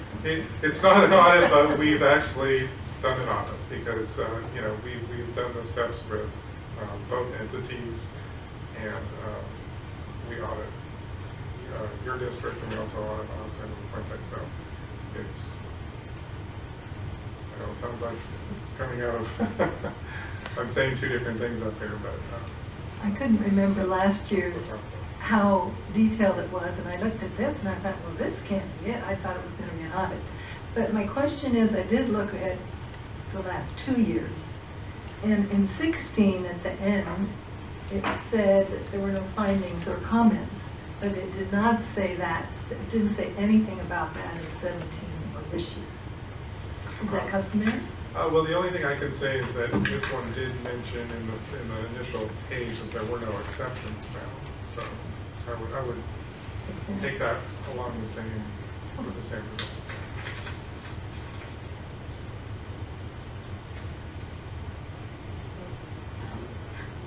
Can you explain the private school, because it looks like San Luis Puente has 16 and we have 3.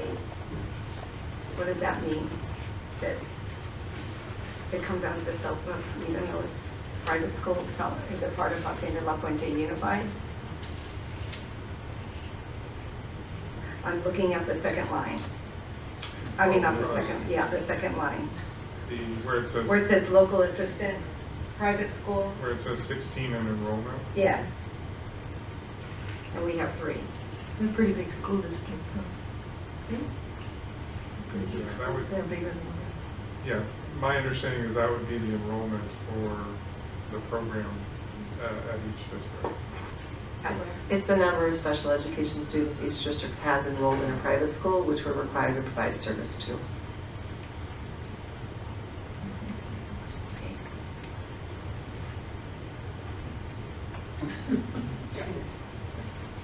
Any more questions? Thank you very much. Thank you.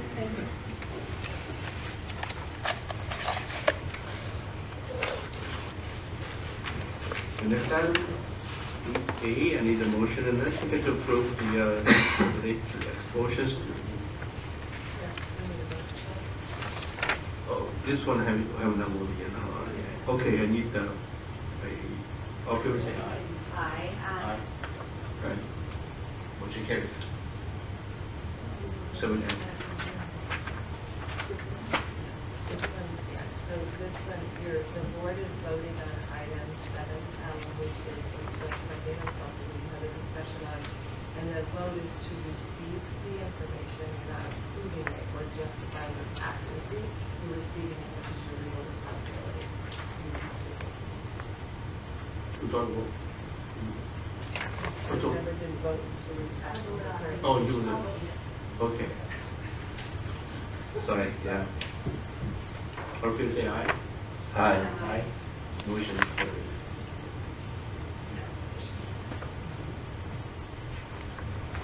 Okay, the next item, I need a motion and a second to approve stimulate expulsions to 17, 18, 12 from all schools and the program to Rural Unified School District effective June 6, 2018 with referral to the county authority school outside of the district for replacement in an educational program. Second. Angelina, second. Discussion. All people say aye. Aye. Opposed? Motion carries. Next item, B. I need a motion and a second to approve the stimulate expulsion of the student 17, 18, 13 from all schools and the program of the Unified School District effective June 6, 2018 with referral to a county alternative school outside of the district for a placement in an educational program. Donna? Second. Angelina, second. Discussion? Please say aye. Aye. Opposed? Motion carried. Consent calendar with the total of 2 items, 9, B, 11, B, 12, and it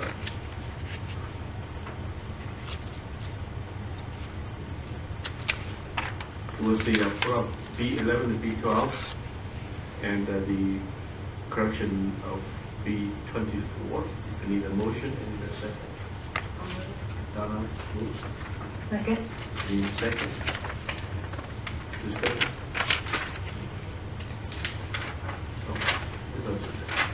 No discussion. Sorry. All people say aye. Motion carries. Right. And item 9B11. Motion and a second to approve the request from Nogales High School, Noble Richmond, to travel and participate in the London New Year's Day Parade, London, England, December 27, 2019 to January 2nd, 2020. I move. Discussion. Yes, I have a couple of questions. The way I read this, estimated cost is about $300,000, and they're going to be raising the money over a period of 17 months, of which the Booster Club, I guess, they're accepting financial responsibility for this. What type of, first of all, are we legally responsible for the Booster Club's oversight? So we are not legally responsible for the work of the booster clubs. They are a separate 501c3.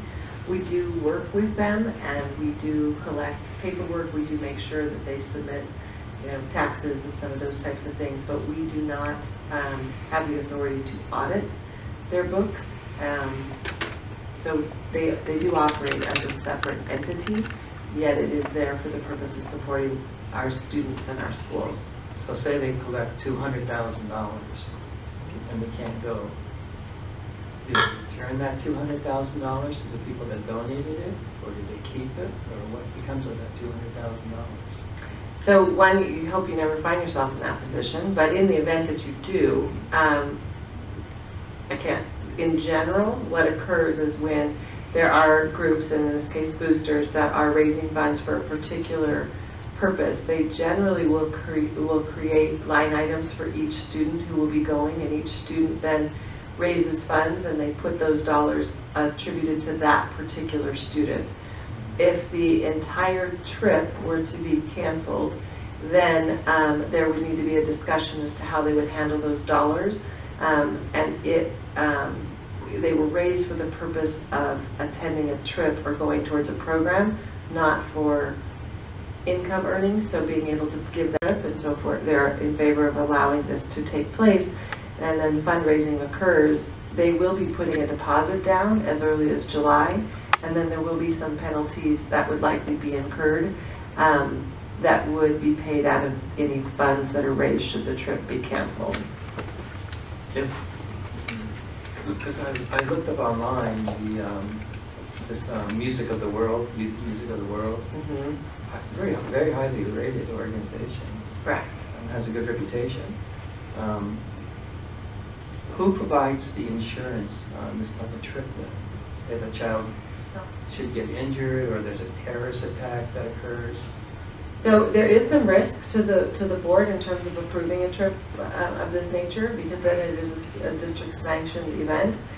Specifically to answer your question, the insurance is provided, and I do apologize, but in that document you have, it has the name of who provides the insurance, and I don't want to quote it incorrectly. Lloyd's of London or I didn't someone. see that. Yeah, I think it said Lloyd's of London. But the thing was, The fee does include insurance. it only said that the students, and it says student and chaperones are covered by a comprehensive insurance policy up to $1 million with Lloyd's of London. So it doesn't say anything about the staff that are going. And I would believe that to have been an oversight, because it's anyone who has paid for the program, so the dollars for that. But I would not, that could very well be a problem, because sometimes there is, the teacher may go complimentary. So we would have to look specifically to make sure that insurance is taken out for every person traveling under this trip. Yeah, why don't you go I have several questions. We have here on the paperwork that we received, it said that there was approximately 60 band members, but it didn't state how many band staff. So, one person. No, that says chaperones. right. I believe that the information was that it was the teacher as well as, and I'm sorry, I did not prepare with that document in front of me that I had provided you, so I apologize. But it was the teacher as well as, I want to say there were 4 coaches that were going as well, instrumental coaches. But again, I will need to, can you pull that document up and then I can. My next question then would be, who pays for their costs? So generally, when you're doing student travel trips of this magnitude, including trips when we used to do with Washington DC, with certain numbers of students traveling, that cost for a teacher or the adult is generally included in that. Do we know that to be fact? I do not know that to be fact. That is an assumption based on past trips. Then they said that there would be approximately, there would be 1 chaperone for every, I think it was 8 students, so approximately 8 chaperones. What's the process for selecting those chaperones, and are they being live scanned before they go? They will. Whenever a parent chaperone attends a trip that is an overnight trip, they are fingerprinted prior to being able to travel. And who selects the chaperones? That would be done most likely through a combination of the boosters and the school. Okay, and then cost to the district for this trip. You know, with the Macy's thing, we footed the bill for a lot of it because the marketplace, you know, so what happens if there's something that happens, because they're relying based upon this on the marketplace again, and the mattress fundraiser, which also takes place at Nogales High School. So what happens if there's something that occurs that prevents the marketplace from operating for a few weeks, or the mattress fundraiser from taking place, and they fall short? Then are we going to be looking at paying the bill again? So we being I, have been very clear with the school that I am not bringing a recommendation forward for a district general expense contribution for this trip, that this trip would need to be entirely funded and fundraised for at the local level. And I was very clear that I would appreciate not having the opportunity to go through some of the challenging meetings we had the opportunity to go through to get to the successful trip at Macy's, because there were some heavy lifting and some challenging meetings that took place. The concern has been presented that not only is there the financial responsibility to raise the funds for this trip, but also the financial expectation of the funds to continue the operation of the program. So students are already currently fundraising in order to make a voluntary contribution to the program for the allowing for additional instructional, technical, instrumental coaches to work with sections of the band. And so for the 18-19 and 19-20 school years, they would be raising money for both purposes. So it's not just that the expense would be only for this trip, it's the trip and the general operation of the program. And so I wanted to make it to be abundantly clear that should the board approve this, I was not recommending that district general expense be contributed. Okay, and then another concern I have is that in the paperwork that we receive, it just says the travel company, but it doesn't say who the travel company is. And I want to know, what do we know about this travel company? Have they been vetted by our Administrative Services Department to make sure they're legit and we can trust them with our children? That's a concern. We don't have enough information on that. Okay. And I think David kind of asked this question about what is our liability. For example, the cheerleaders often go to Santa Barbara for cheerleading camp. So we're talking, you know, over an ocean. So does our liability get kicked up a notch? Well, and I think with the insurance that's covered based on this, the initial conversation that we have had with our carriers is that the insurance that we hold as a district is sufficient, knowing that there is this additional coverage that is provided. Will there be a district administrator attending the event? That from the district office? Yes. That has not been determined. That would be at the direction of the board. Should the board wish that a district level administrator attend?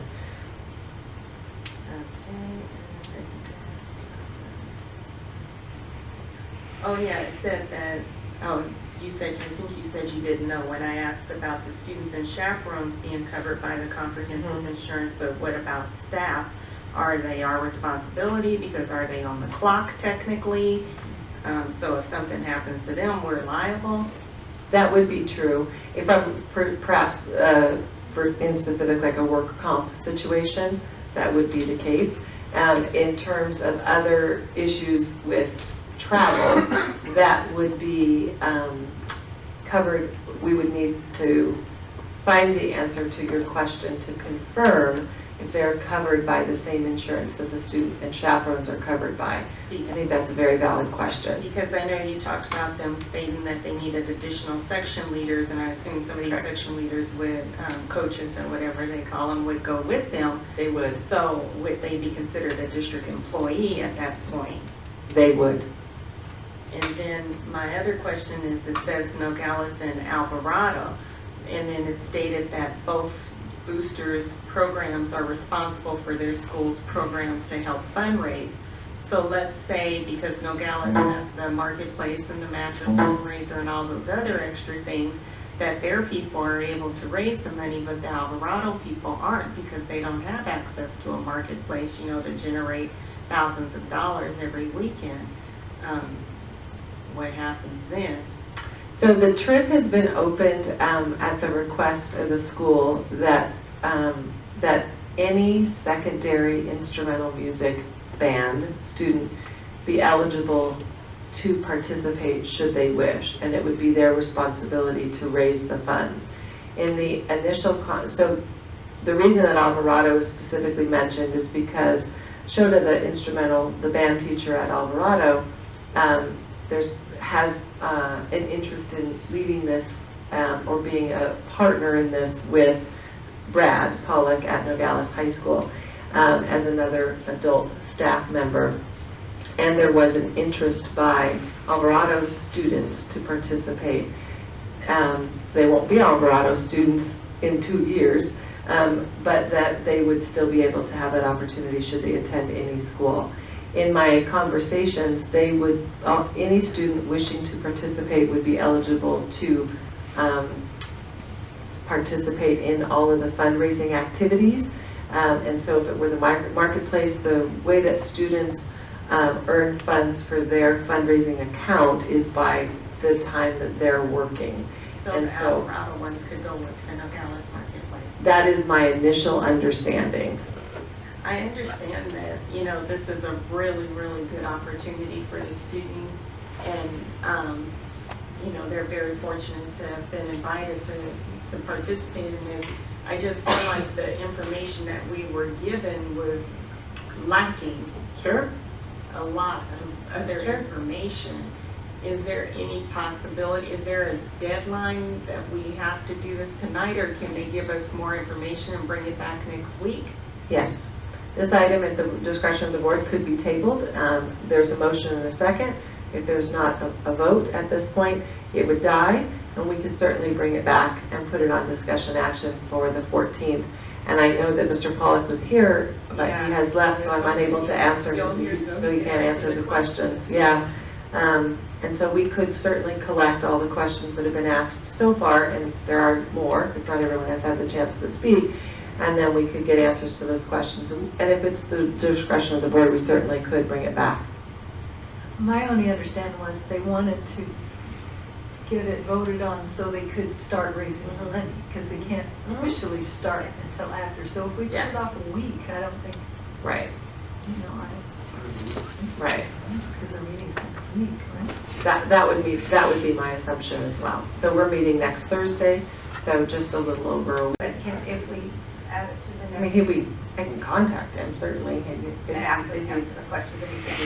Yeah, but he holds summer camps and things. He's he's traveling, can do things. I don't know if he's teaching summer school or not, but he certainly holds band summer programs and things like that. I don't know where his whereabouts will be on the 14th, but if he's local, I think it would be important for him to be here. Can I suggest to put it at the beginning of the agenda rather than later, because all of them left, they couldn't hear. Yeah. Do we need to Is that collect possible? Yes. That it could be one in the. I mean, we do, yes, that certainly.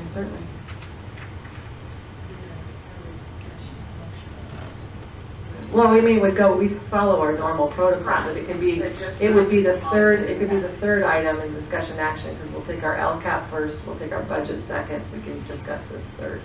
So we send the questions to Dr. Mitchell instead of discussing.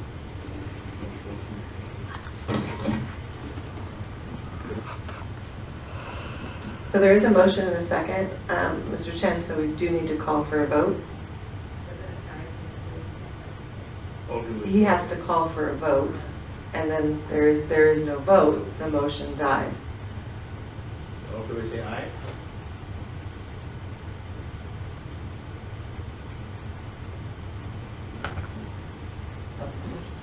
Opposed? So I take that as just direction from the board that we will bring back additional information and we will re-agendize this for the June 14th meeting, correct? And have a representative. Correct. Here, I think it might be good if Mr. Nasuf is here as well. Excellent. Yes, we'll do. Thank you. Okay, move to the next item. And the motion, the part of Equal Opportunity School EOS aligned with Northern Unified School District goals to providing students access to API course. In particular, priorities to continue to identify students who are underrepresented in APIB course in order to provide equitable access to support to be college ready.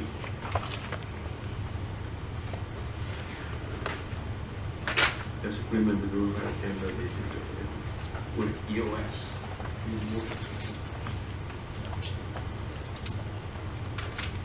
Agreement between.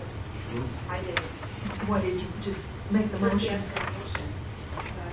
You can make the motion and a second, and then we'll discuss. I need a motion and a second to discuss. I need a motion.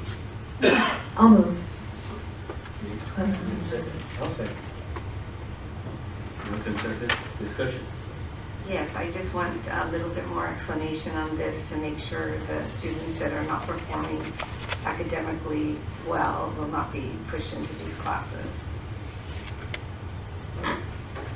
The intent of the Equal Opportunity Schools program is not to push students who are unprepared into a class.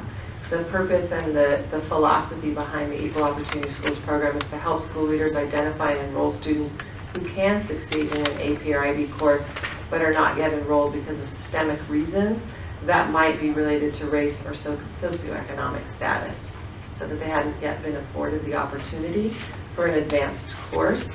And there's a variety of data points that they collect to determine their best attempt to predetermine success in that class for students who might otherwise have been overlooked, which is often the case in situations around race or socioeconomic status. And if they decide to go career pathway also, they'll be able to take both. And that would be a student choice, yes. And we do have some of our AP classes are part of our existing career pathways. But yes, it's not mutually exclusive. Students can engage and are encouraged to engage in the career pathway as well as the senior seminar program, and can also be enrolled in AP and IB. Thank you. Any more comments? All in favor say aye. Aye. Motion carries.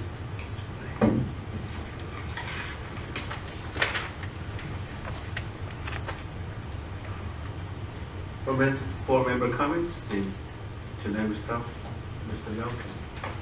Oh, you'll do first. What, 11 o'clock? I don't know how long I'll make this real quick. First, I was looking for this piece of paper, and we talked about the reduced or free meals. I couldn't find that, found it now. For a family of 3 to be eligible for the free meal, it's $520 a week income. If they make more than $520 a week for a family of 3, they're not eligible. So there's a lot of people out there that make more than $520 a week that barely can pay their rent, let alone use utilities, that still don't have money left over to buy food. So $520 is the cutoff to be eligible. The other thing I just want to mention real quickly is that in the past several weeks now, because it's the end of the year, I attended the honor ceremony, recognize the honor students at Roman and Nogales, and the certificate award recognition dinner that I had in Nogales for presenting the certificate awards, and also the adult community education. And it dawned on me that, we have the LCAP, and we have all these plans, and we have all these goals that we're trying to achieve.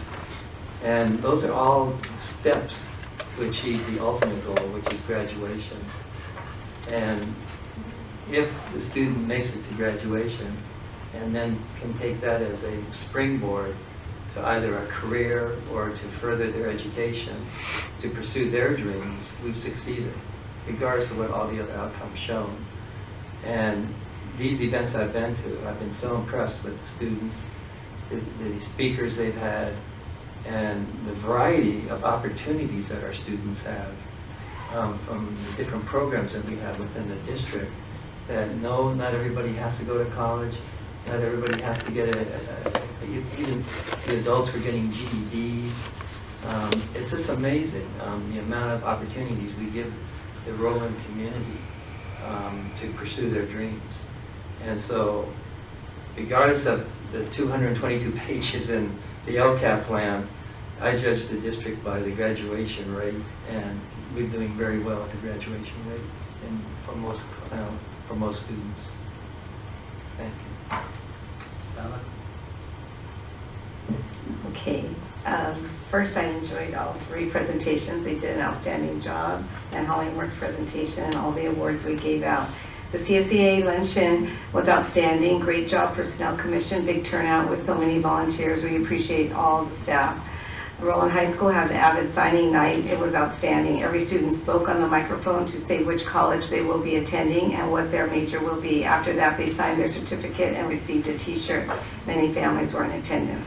The employee recognition dinner was spectacular to see all the classified and certificated employees of the year. What an honor, what dedication they all have. The race graduation was wonderful. The speeches by the students were amazing and very touching. I'm so proud of every single graduate for getting their high school diploma or GED. All their hard work paid off. Rocky always has everything well organized. He did a great job as master of ceremonies. At Hurley, they had a Kaiser Educational Theater program, and at the assembly, which was a play, the actors and actresses were not getting along. The goal was for them to find the secret to getting along, and the secret was to stop, breathe, and decide. Kaiser offers this for free. The reason they said they offered this is because too many people end up in the emergency room because they didn't stop before they did something. The next day there was a workshop with individual classes. It was called the Stop Workshop. It was a drum circle. The leader would say, choose the beat, we repeat. Then every student created their own pattern. He called them a heartbeat community. He even talked about empathy and so much more. I am sure it has a huge impact on the 4th and 5th grade students that attended this assembly and workshop. So nice that Kaiser does this for free. Outstanding. And the last thing I want to say is yesterday, the Nogales High School students in their cap and gown went to 2 schools. Miguel was one of them that spoke tonight. There was an all-school assembly at Telesis for the special visit of the Nogales High School graduates in their cap and gown. Mr. Schmidt's principal gave a great speech about some of these students that started at Telesis and now they are graduating from high school. Miriam Kim and TELUS staff gave a $500 scholarship to Miguel. Miguel gave a speech that made me cry. He said he remembers his first days at TELUS thinking, why do I have to wear this purple uniform? I don't want to. All the students laughed when he said that. The college shares didn't mean anything to him and wondered why he said them. Now today he said it has shaped him to be the person he is. It was outstanding. After the assembly, students interacted with the graduates. I saw one young student touch a tassel. After it was over, Rusd Academy provided breakfast for the graduates and a present to each one. It was a great experience for all. At Hurley Elementary, Mrs. Alvarez, principal, welcomed the Nogales High School graduates with appreciation and an inspiring speech. All the student body stood outside of their classrooms while the graduates walked by each classroom, giving a high five and saying, "You can do it." It was outstanding. Hurley students made signs that were inspiring to show how proud they were of the graduates. So many teachers hugged former students with so much pride and so proud to see them in their cap and gown. The graduates were so happy to see their former teachers. What a great experience for all. I would like to wish everyone a very enjoyable and relaxing summer vacation. Thank you.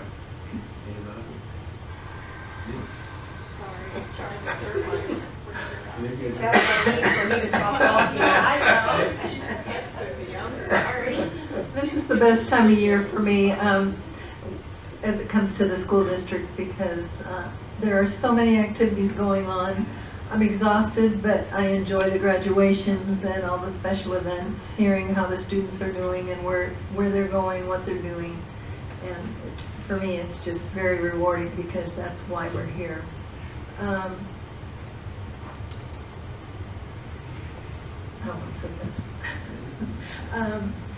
I went to CalCid on Thursday, and it was the first trip that I had made to that organization in Sacramento, and I really enjoyed it. I got to talk to some other school districts, heard what's going on with the state.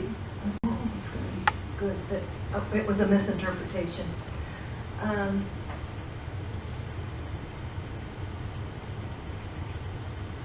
Yes, there are toilets at Oswalt. Dr. Mitchell, I want you to know there are some. Maybe not in every building, but there are some. So have a great summer, everybody, and I'll see the board next week.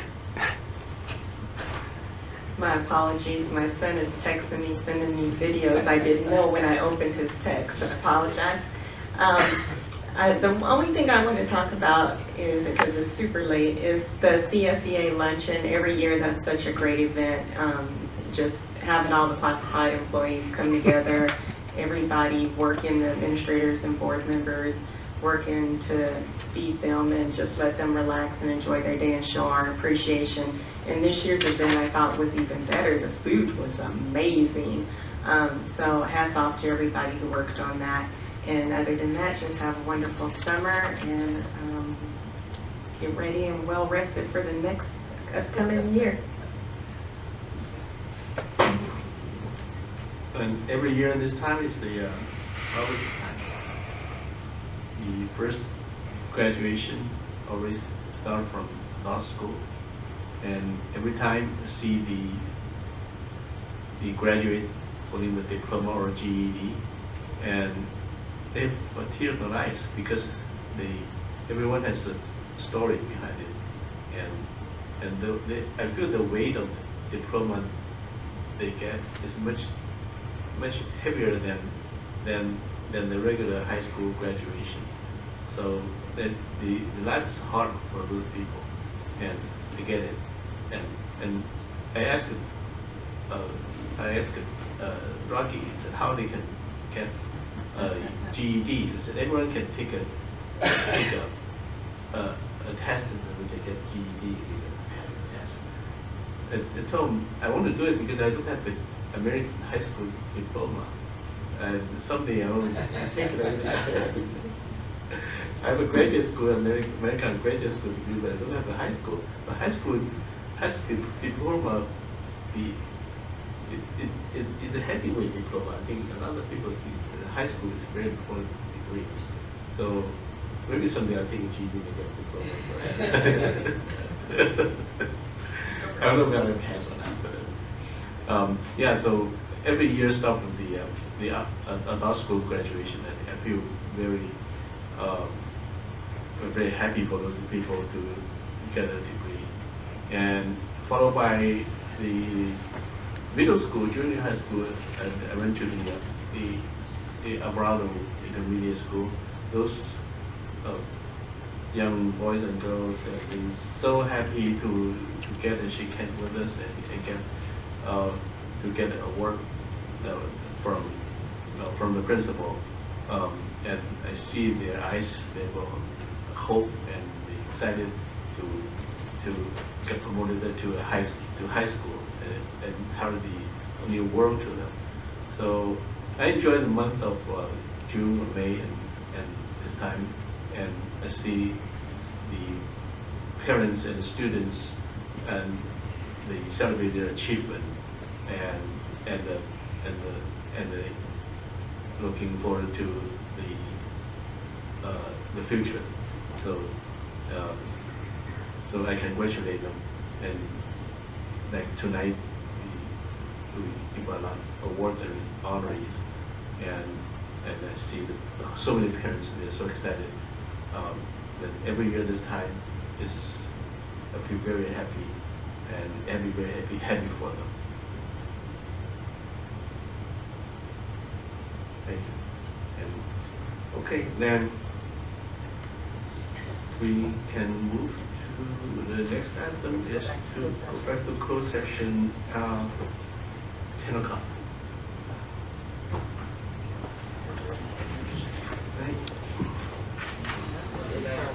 No, tell me, it's not over, is it?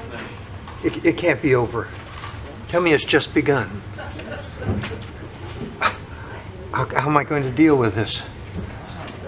This is anticlimactic. Shower you. Alex?